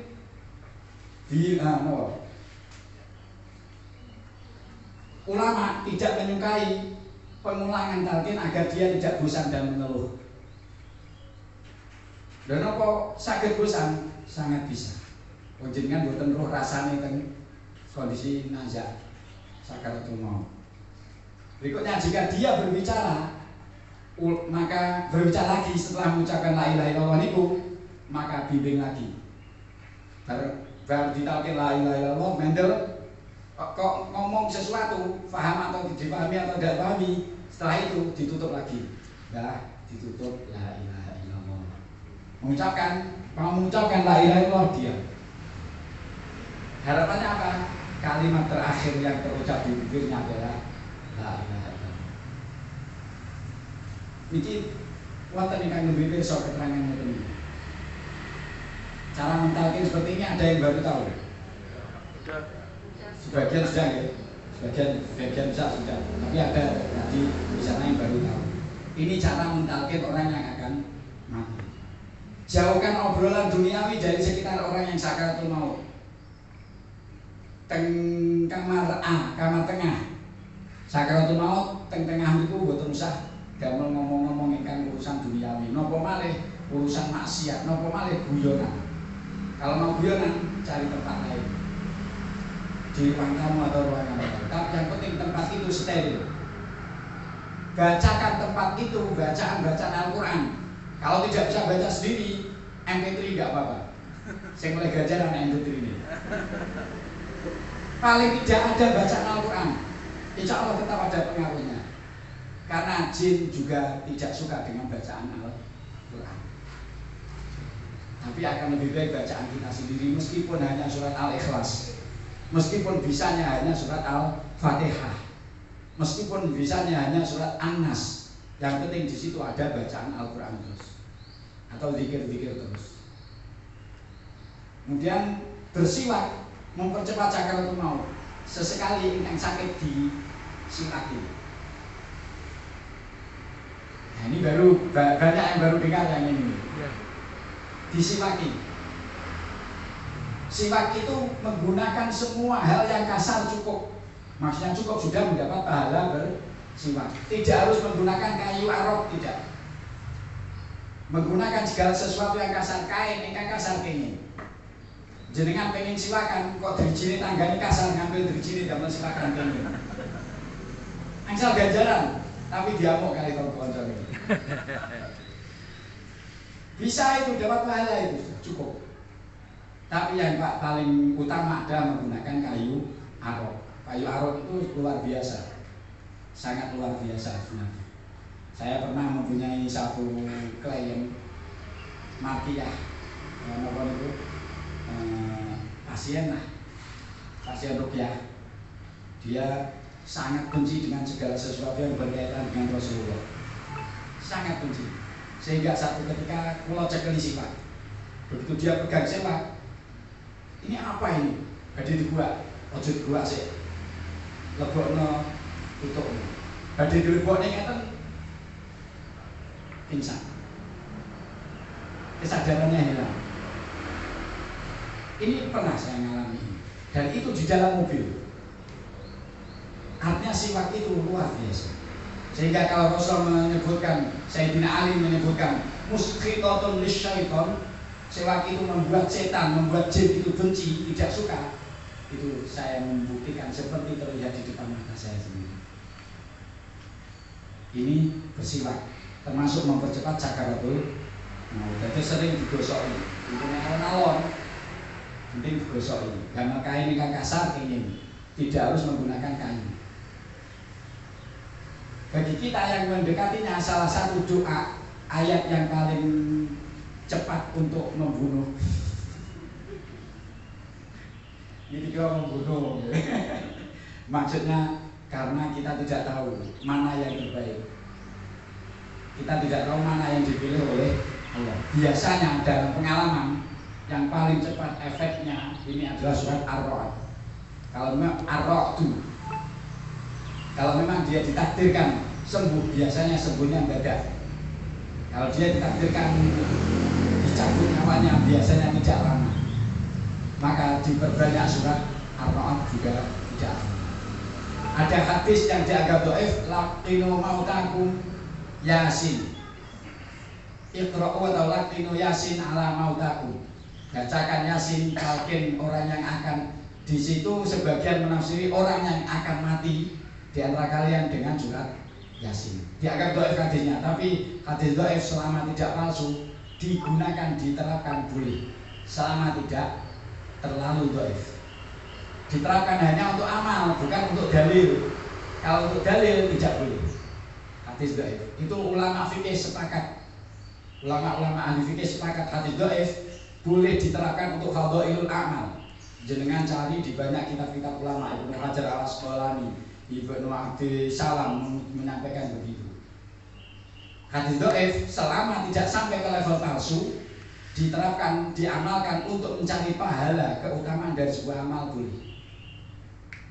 Yang tidak boleh digunakan untuk pijakan dasar halal dan haram.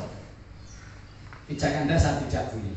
Dan dalam batasan selama doifnya tidak sampai ke level palsu atau mungkar, baru tidak boleh. Tapi ini kebiasaan ulama. Dalile buat wonten iki surat Ar-Ra'd. Pengalaman kula mateni tiyang. Kula rada sering yang sampun ngoten niku berminggu-minggu keluarga sudah betul-betul secara lahiriah sudah tidak ada harapan. Bulan-bulan ternyata jelalah kalau Gusti Allah ditakdir. Jelalah itu napa kromo inggil? Kromo inggil. Jelalah. Angel.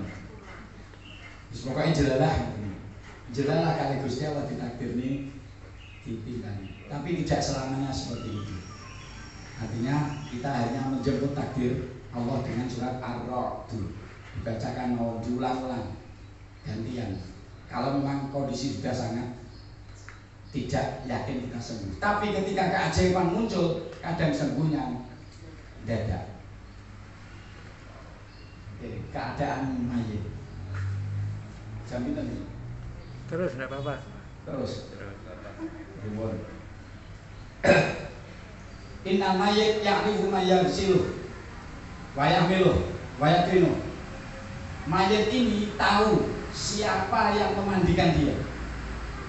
Jangan dipikir orang yang mati itu tidak tahu apa-apa dengan kehidupan kita. Makanya saya katakan tadi, roh dengan kehidupan dunia ini karena sudah menjadi jiwa yang universal, jiwa yang tidak terbatas oleh partai-partai parsial, tidak terbatas oleh fisik kita, jiwa itu bisa tahu apa yang terjadi di kehidupan duniawi.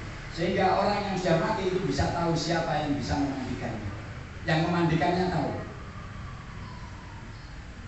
Siapa yang memikulnya dia juga tahu. Siapa yang mengkafaninya dia juga tahu. Menawi pengen bukti mati dhisik. Kalau tak bukti. Ini roh yang universal kondisinya, sudah tidak terbatas oleh materi. Pasti tahu. Lalu timbangkan bukti ini percaya mawon. Ternyata baterainya loh.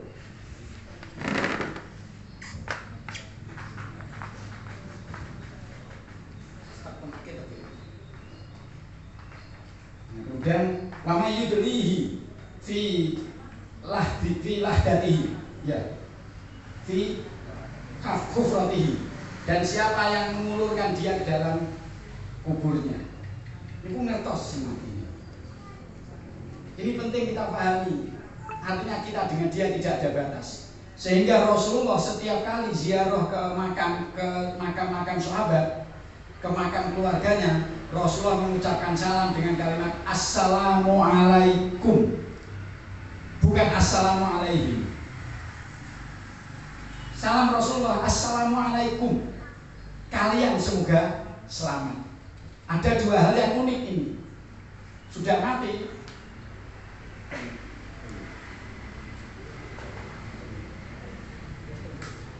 mati, jasad sudah hancur di telan waktu,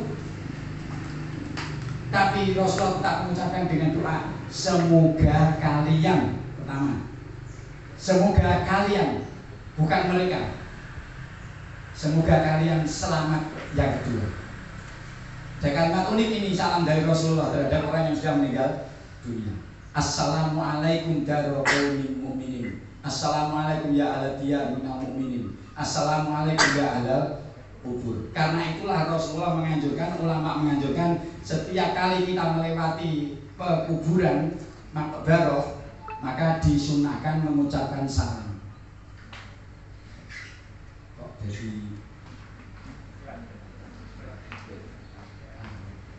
disunahkan mengucapkan salam meskipun lewat ke makam itu 100 kali dalam sehari. Setiap lewat assalamualaikum. Kalau di situ ada kuburan orang non muslim bagaimana? Ya cukup dalam hati kita orang muslim kok. Cara salamnya disalamkan kepada yang umum dulu, kalian kemudian disalamkan kepada yang kita kenal. Karena apa? Salam kita kepada orang yang kita kenal yang sudah meninggal dunia, dia mendengar seperti ketika dia mendengar salam kita ketika masih hidup. Pasti. Tinggal jenengan percaya apa mboten? Nggak percaya mati. Gak percaya mati di sini. Itu pasti didengar. Bahkan yang lebih hebat lagi, hadisnya apa? Ma min ahadin yusallimu illa alayya illa radallahu alayya ruhi. Tidaklah seseorang mengucapkan salam kepadaku, sabda Rasulullah, kecuali Allah mengembalikan jasadku ke rohku ke jasadku dan aku menjawab salamnya. Ada hadisnya. Maka sangat penting kita memahami bahwa orang yang sudah meninggal dunia dengan kita tidak ada batas. Salam dari rumah ke kubur bisa sampai. Sekali lagi, alam kubur tidak ada batas. Karena itu jangan dibayangkan, jangan salahkan saben malam Jumat ahli kubur mulai itu jangan dibayangkan terus kledrak mulai ke rumah itu jangan. Tidak usah pulang ke rumah pun dia tahu. Karena tidak ada batas. Itu hanya sebuah kalimat yang menggambarkan, yang mendekatkan kepada hati kita bahwa orang setiap malam Jumat, setiap hari Jumat orang-orang itu menunggu doa kita. Apakah hanya malam Jumat saja? Ya tidak, tapi itu malam hari yang istimewa. Salah satu hari yang istimewa. Mereka menunggu itu, tidak menunggu berkat kita. Tapi kalau kita sedekah atas nama mayit, Rasulullah menyampaikan kita sedekah atas nama mayit. Jenengan membuat wakaf untuk mayit, wakafkan. Dan itu akan kita bermanfaat selama wakaf itu masih dipakai untuk mayit itu. Bentuk manfaatnya bagaimana? Mati dhisik.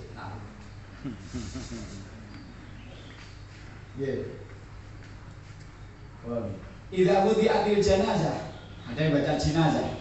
Fahtamalah rijalu ala anatihim fa in kanat sholihah qalat qaddimuni. Ketika mayat sudah dimasukkan ke keranda, kemudian dipikul oleh orang-orang, maka ketika mayat itu jenazah itu sholihah baik, bukan ini perempuan tapi jenazahnya baik, maka kata-katanya adalah qaddimuni, cepat, aku dan cepat mengubur. Artinya apa? Dia tidak nyaman dengan kehidupan di mana dia berada sebelumnya. Dia lebih nyaman dengan kehidupan di alam kubur. Ketika dia soleh, baik, beriman pastinya. Wa in kana ghairu sholihatin, ketika dia tidak baik, qala ya wailaha aina tadzhabuna biha. Mbak, buku ning ndi aku, Mbah? Buku ning ndi? Ngomongin ngoten niku. Mas iki aku buku ning ndi? Jasad ini, mayat ini kamu bawa kemana? Dipertegas oleh Rasulullah, yasma'u sautaha kullu syai'. Segala sesuatu mendengarkan suara itu. Sambatin itu makhluk-makhluk krungu, jin krungu. Maka kemudian jin ketika ingin menyesatkan manusia, memunculkan dirinya dalam bentuk-bentuk tertentu yang hanya bisa dilihat oleh orang-orang tertentu. Kemudian muncul bentuk pocongan, muncul bentuk duwu, muncul bentuk tuyul, wa ala alihim wa sahbihim ajmain. Al-Fatihah. Illal insan, kecuali manusia. Di pertegas walau sami'ahu so'iko. Kalau manusia mendengar sambat-sambat keluh kesah orang yang mati ini, maka dia akan pingsan, gak kuat. Ini bahasa di alam roh, bahasa di dunia universal, bukan bahasa di dunia parsial kita. Ini peringatan. Monggo jenengan itu milih ingkang pertama nopo milih ingkang kedua. Kok ternyata hidup dan mati hanya terbatas ruang dan dimensi.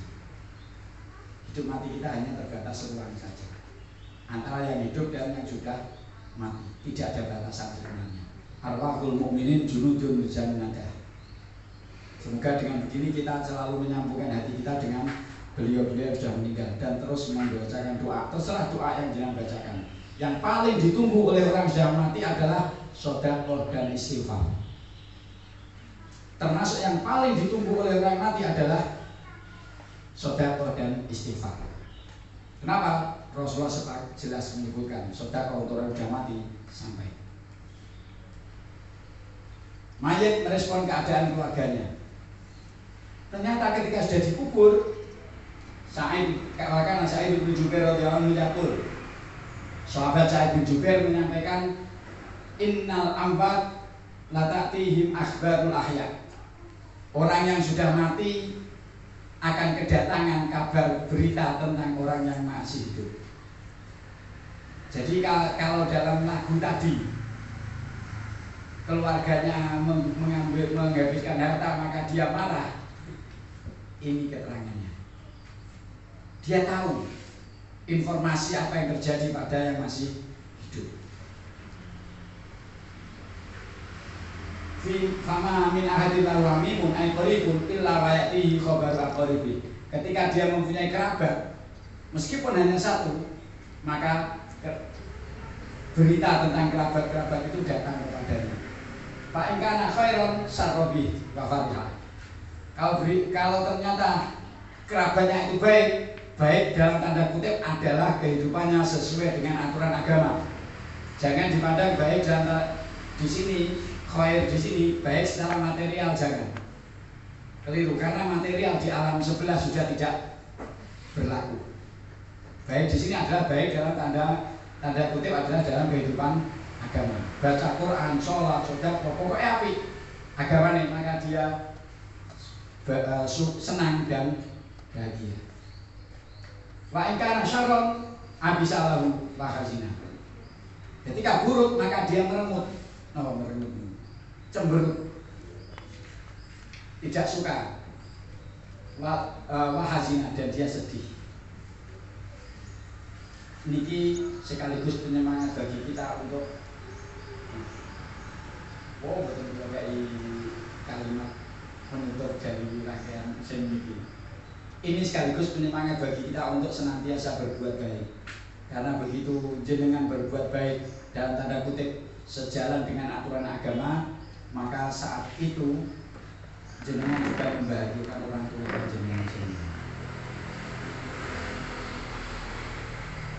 Ini perlu betul-betul diyakini, harus betul kita yakini demi orang tua, orang-orang terkasih kita. Dan siapa tahu dengan kita membahagiakan orang-orang terkasih kita, pada masanya kita akan dibahagiakan dengan kebaikan anak-anak kita. Ini sekaligus pendorong jenengan selalu menjadi baik dan menjadikan anak-anak menjadi baik. Ini tempat yang baik untuk pemakaman. Lalu cepat sedikit. Amarona Rasulullah SAW an-nadfana mautana wasatoko min sholihin. Rasulullah memerintahkan kami untuk menguburkan orang-orang yang mati di antara kami, di antara kaum yang soleh. Artinya lingkungan orang yang sudah meninggal dunia itu juga penting. Bukan hanya lingkungan jenengan di dunia saja.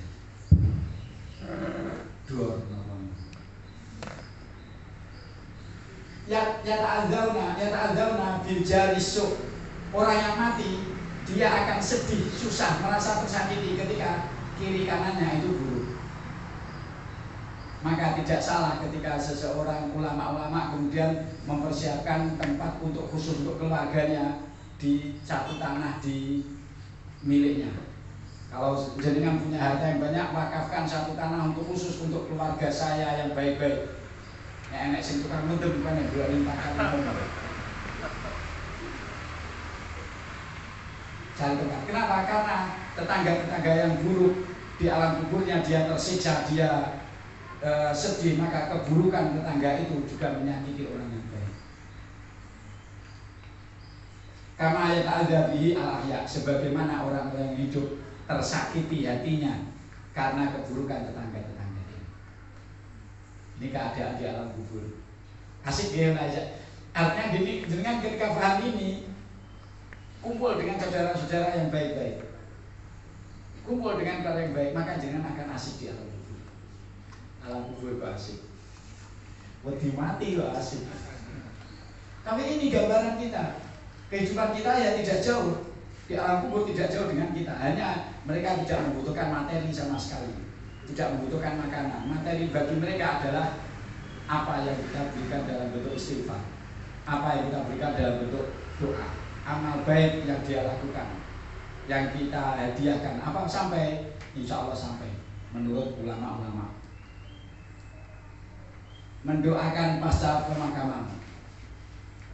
Pasca pemakaman begitu dikuburkan di Kulon Dowo, kharajna ma Rasulullah fi janazati rajulin al-Ansor. Ketika sahabat dengan Rasulullah menguburkan bersama-sama. Fantahina ilal qabri, ketika sampai dikubur walamayul hadu, dan ketika dimasukkan ke dalam kubur dilihatlah fajalasa Rasulullah fajalasna haulahu. Rasulullah duduk di samping kubur dan sahabat duduk di sekitar Rasulullah.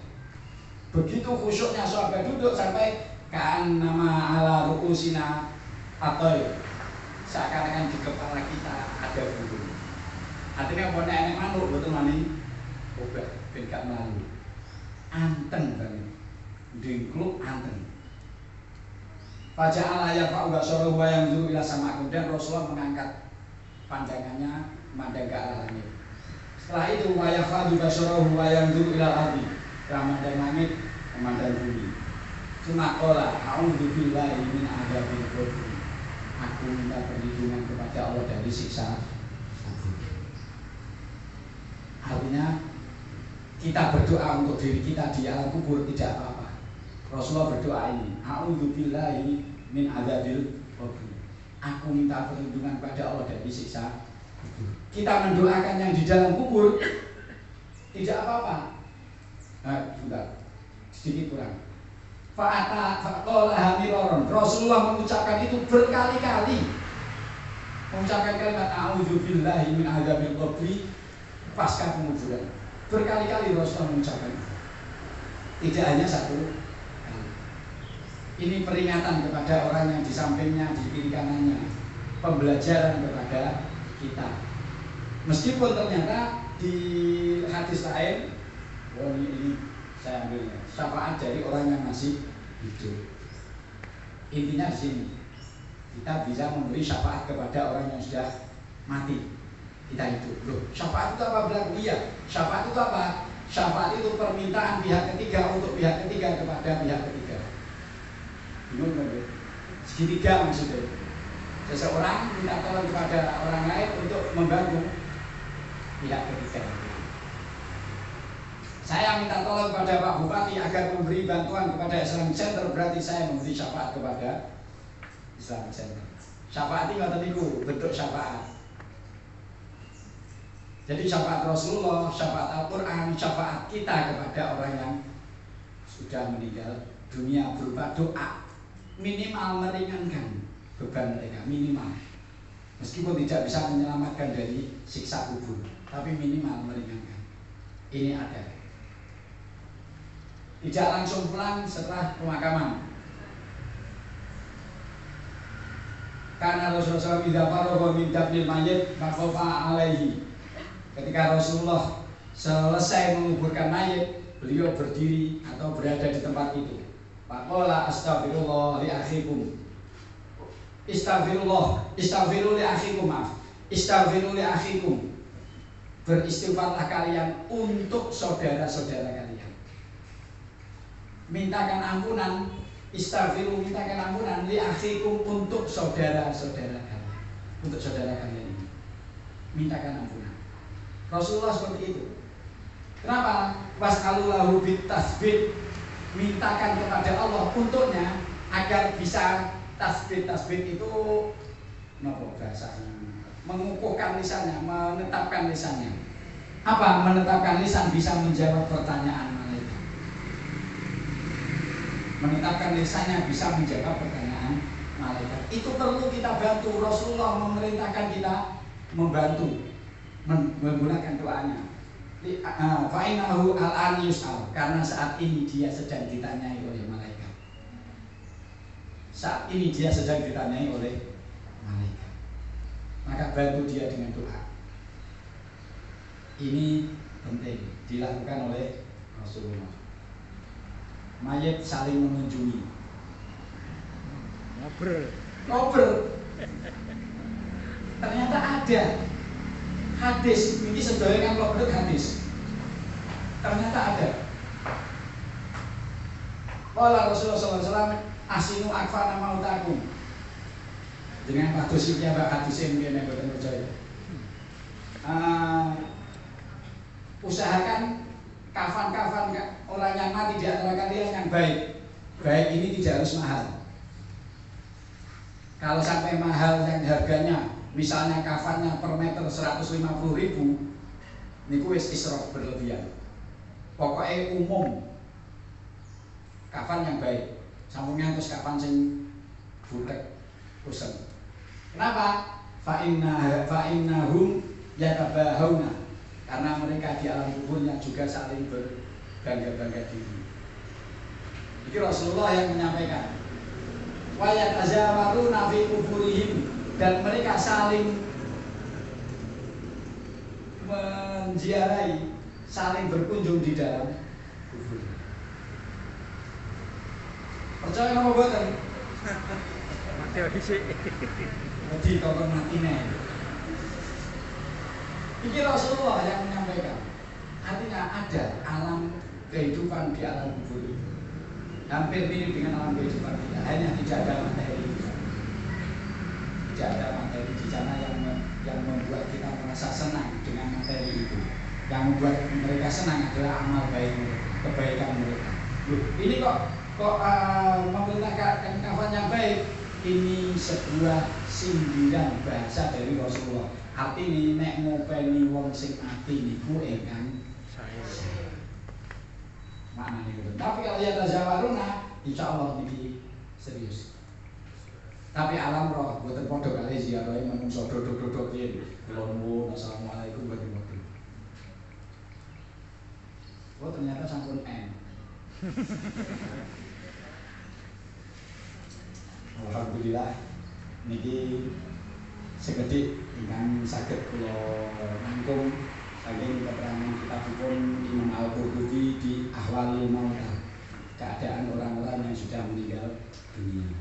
Kula nyuwun ngapunten saiki ada kekurangan, sementara waktu saya kembalikan kepada Mas. Pertanyaan Ustaz. Nggih. Tadi disampaikan talqin hanya untuk orang yang meninggal. Jadi sebelum meninggal orang sebelum meninggal, kalau sudah meninggal tidak bisa lagi untuk ditalqin.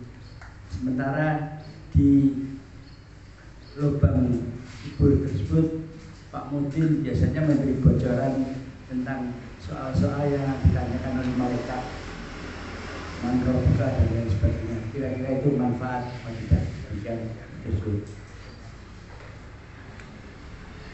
Ada nih. Sebenarnya ada keterangannya di kitab ini juga. Ini kitab pun kitab elektronik zaman modern. Lo kitab ini 110 halaman, kitabnya bisa main itu tergantung. Kata kitab ini tulisannya kuat nah.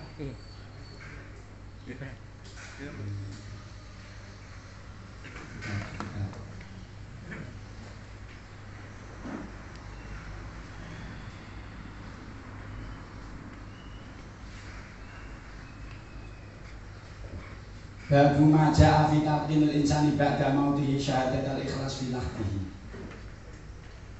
Ada keterangan yang sampai tentang talqin mayit setelah dia dengan syahadat keikhlasan, dengan syahadat yang murni di dalam lubang kuburnya. Kalau Abu Muhammad, ini kalau saya sebutkan panjang, terus Allah Rasulullah SAW idza mata ahadukum fasawaitum alaihi turab falyakum ahadukum ala ra'si qabri tsumma yaqul ya fulan ibnu fulan fa innahu yasma'u wa la yujibu.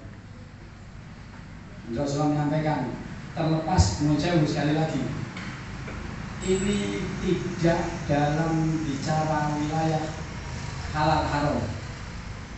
Jadi tadi Ini bicara dalam wilayah kita mengambil hikmah. Ada hadis, meskipun hadis ini dianggap do'if, tapi meskipun do'if tetap sebuah hadis. Ini yang harus kita jadikan pegangan. Meskipun do'if tetap sebuah hadis. Tujuannya apa? Nah, ketika kata tujuannya adalah biar kita tidak meremehkan hadis. Pertama. Tujuan yang kedua dengan pertanyaan Pak Haji Sufiantoro ini, talqin untuk orang yang sudah meninggal dunia dikubur itu hanya sekedar mengingatkan yang masih hidup, targetnya. Bukan yang mati, target utama. Karena yang jauh, kalau yang masih hidup di sekitar kubur itu keluarga, dia akan sedih. Dengan diingatkan ada Allah, siapa Tuhanmu, siapa ini, harapannya dia ingat kepada Allah lagi. Atau tujuan berikutnya mengingatkan kepada yang sudah mati, karena Rasulullah pun mengatakan begini, sebaiknya ketika seorang di antara kalian mati kemudian sudah dimasukkan, ditimbun dengan tanah, sumayakulu falyaqra'tu ala ra'si qabri, seseorang sebaiknya berdiri di bagian kepala dari kuburnya. Ini wonten niki kursoripun ditinggal nggih. Sumayakul kemudian berkata, ya fulan ibnu fulana, Pak putrane Bu iki, yang disebut oleh Rasul, Pak Aijo putrane Bu Aija. Fa'inahu yasma'u wa la yujib, dia mendengar tapi tidak menjawab. Kata Rasulullah, dia mendengar tapi tidak menjawab. Terus diteruskan hadis pun sumayakul fa'inahu yaqul arsyidna rahimakallah. Pada panggilan terakhir dia menjawab, tunjukkan kepadaku, semoga Allah memberi kasih sayang kepadamu. Niki ada hadisnya. Artinya orang yang melakukan itu juga mempunyai dasar. Terlepas hadisnya itu dhaif, dan itu tidak dianggap sesuatu yang wajib. Maka mau melakukan monggo, boten mau nggih monggo. Paham ya ini? Artinya ada dasarnya, tidak bisa disalahkan begitu saja. Meskipun kadang, maka orang yang mentalkin, kalau yang mentalkin kiai-kiai aneh-aneh. Yang hakim itu nalkin mau aneh, bos, boten bahasa Arab. Mbak, sampeyan mati munyo santri ya si Mas Ari. Niku sebenarnya bukan targetnya, bukan hanya yang dikubur saja. Itu hanya sebuah kalimat saja yang ada hadisnya. Ketika menerapkan juga bukan sebuah kesalahan yang mutlak. Mau melakukan monggo, bukan melakukan karena dianggap hadisnya itu FG. Bisa gini, ada ini. Dan ini buat namun tunggal. Ternyata sahabat-sahabat, ulama-ulama juga meminta seperti itu.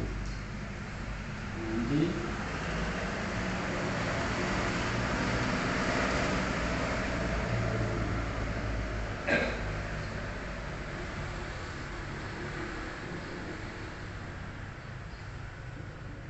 seorang sahabat Abu Umamah Al-Bahili ketika sakaratul maut berkata kepada anaknya, ya Sa'id, idza ana mittu, wahai Sa'id, ketika aku mati fasna'u bi kama amarona Rasulullah, maka perlakukan saya sebagaimana Rasulullah memerintahkan.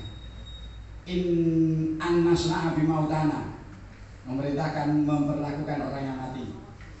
Faqala idza mata rajulu minkum fadaftumuni falyaqna'u inda ra'si falyaqul ya fulan bin fulan. Jadi melanjutkan hadis itu. Artinya juga ada sahabat yang menerapkan ini. Nah, terlepas itu tidak digunakan oleh sebagian kelompok dalam Islam, itu hak yang tidak menggunakan. Kalau ada sekelompok dalam Islam yang menggunakan, itu hak yang menggunakan. Sekarang ada lagi pertanyaan, monggo. Bun pas. Kayak saking gak paham ini kok sampai pas nih. Bingung. Kalau ingin memperjelas lagi, silakan buka di channelnya Islamic Center. Insya Allah terekam, jejak digitalnya tidak akan pernah berbohong. dan tidak akan pernah salah jejak digitalnya kecuali dipotong terus diprintir. Saya ini video potongan itu jenengan kudu hati-hati banget. Kita tidak tahu siapa yang membuat. Kadang ketok memusuhi Muhammadiyah tapi sebenarnya memancing untuk suka kepada Muhammadiyah. Ketok membela NU tapi sebenarnya memusuhi NU. Itu biasa. Jadi ini jejak digital potongan video itu ya harus ekstra hati-hati. Maka kalau saya boleh, ini kalau boleh saja, kalau saya boleh merevisi sebuah dalil, ada undur makola wala tangdur mangkola. Lihatlah siapa yang berbicara dan jangan engkau lihatlah apa yang dibicarakan dan jangan engkau melihat siapa yang bicara. Kalau saat ini saatnya dibalik, diganti undur makola wangdur mangkola sekarang ini menurut saya. Lihat apa yang dibicarakan dan lihat juga siapa yang bicara. Ditelok dhisik. Kalau kita tidak melihat siapa yang bicara kita bahaya. Banyak sekali hal-hal yang dipelintir, dipotong, diedit gak jelas sing edit. Nah ini bahaya. Ini hanya tambahan mawon.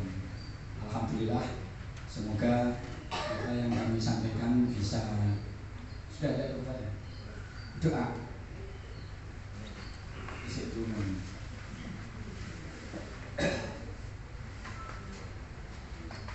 Kita memulai doa kita dengan surah Al-Fatihah sebagai bentuk keaslian peneladanan terhadap Al-Quran. Hanya meneladani Al-Quran saja dengan harapan sabda Rasulullah, Fatihatul Kitab lima quri Allah.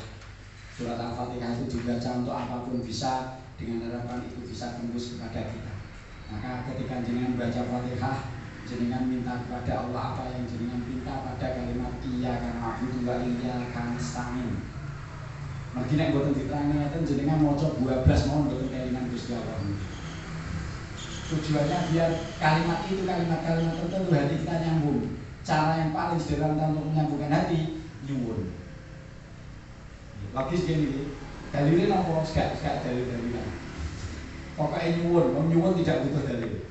Maka pada iyyaka na'budu wa iyyaka nasta'in nanti kita berhenti sesaat, kita minta kepada Allah apa yang jenengan minta. Ridha ilahi ta'ala wa syafa'ati Rasulillah sallallahu alaihi wasallam wa li jami'i niyatin shalihah wa li qada'i hajatina min hawaiji dunya wal akhirah. Al-Fatihah. A'udzu billahi minasyaitonir rajim. Alhamdulillahirabbil alamin arrahmanir rahim maliki yaumiddin. Iyyaka na'budu wa iyyaka nasta'in.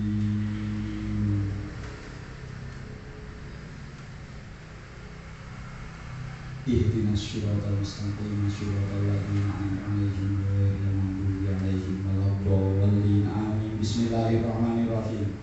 Bismillahilladzi la ilaha illa huwa dzul jalali wal ikram. Alhamdulillahirabbil alamin. Hamdan yuwafi ni'amahu wa yukafi'u mazidah. Ya Rabbana lakal hamdu kama yanbaghi li jalali wajhika wa 'azimi sultanik. Allahumma shalli 'ala sayyidina Muhammadin al-Fatihil ma'ruf wal khatimi lima sabaq. Nasiril haqqi bil haqqi wal hadi ila siratikal mustaqim. Wa sallallahu alaihi wa ala alihi haqqa qadrihi wa miqdarihi al-'azim. Walhamdulillahirabbil alamin. Allahumma taqabbal minna innaka antas samiul alim. Wa tub 'alaina innaka antat tawwabur rahim. Ya Allah, terimalah semua yang dari kami, semua amal kami, semua kebaikan kami. Terimalah semua amal kebaikan orang tua kami, guru-guru kami. Sesungguhnya Engkau Maha mendengar. Allahumma taqabbal wa ausil thawaba ma qara'na wa ma'amilna ila jami'i ahli maiti ahli kuburina. Rabbana innana zalamna anfusana wa illam taghfir lana wa tarhamna lanakunanna minal khasirin. Rabbana la tuzigh qulubana ba'da idh hadaytana wa hab lana min ladunka rahmah innaka antal wahhab. Rabbana hab lana min azwajina wa dhurriyyatina qurrata a'yun waj'alna lil muttaqina imama. Rabbana waj'alna muslimaini laka wa min dhurriyyatina ummatan muslimatan lak wa arina manasikana wa tub 'alaina innaka antat tawwabur rahim. Rabbi ij'alni muqimas sholati wa min dhurriyyati. Rabbana wa taqabbal du'a.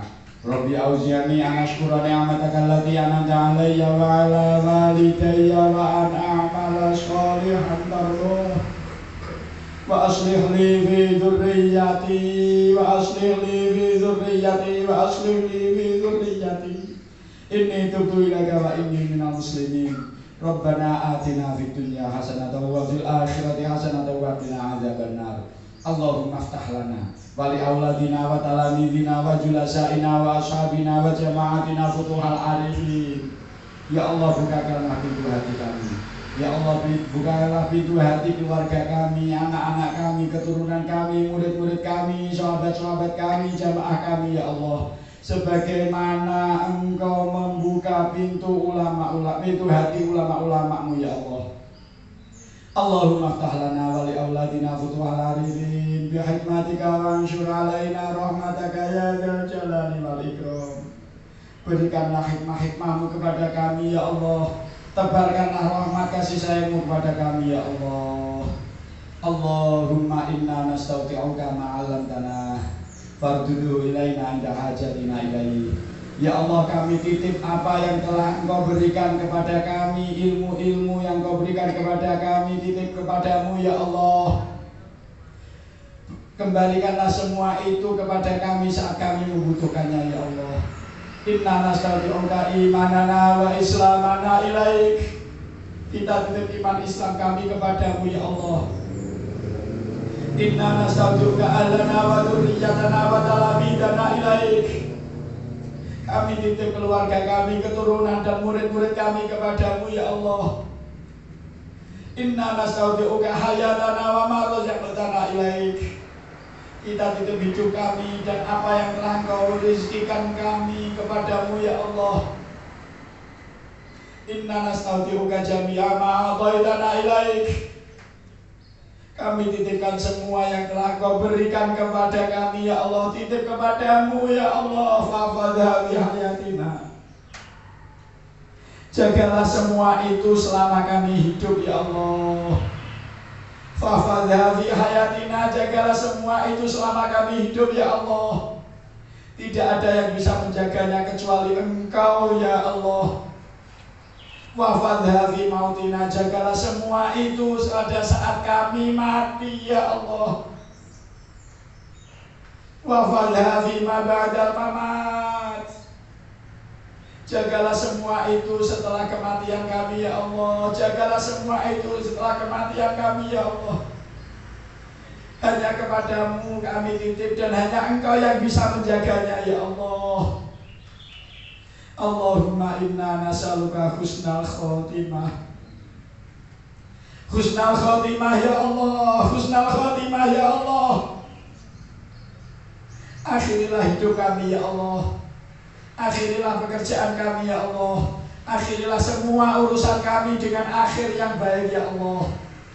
Wa na'udzubika min su'il khotimah. Jagalah kami agar semua yang kami lakukan, jagalah kami agar pekerjaan kami, jagalah kami agar kehidupan kami ini jangan Engkau akhiri dengan akhir yang buruk, ya Allah. Wa nas'aluka ridhaka wal jannah. Kami minta kepadamu ridhomu, ya Allah. Kami minta kepadamu ridhomu, ya Allah. Kami minta kepadamu ridhomu, ya Allah. Kami minta surgamu, ya Allah. Wa na'udzubika min sakhatika wan nar. Jagalah kami dari kemurkaanmu, ya Allah. Jagalah kami dari kehinaan akibat kemurkaanmu, ya Allah. Jagalah kami dari kehinaan akibat keburukan kami, dosa-dosa kami yang menyebabkan Engkau murka, ya Allah. Jagalah kami dari siksa neraka-Mu, ya Allah. Rabbana atina fid dunya hasanah wa fil akhirati hasanatan wa qina adzabannar. Walhamdulillahi rabbil alamin. Al-Fatihah.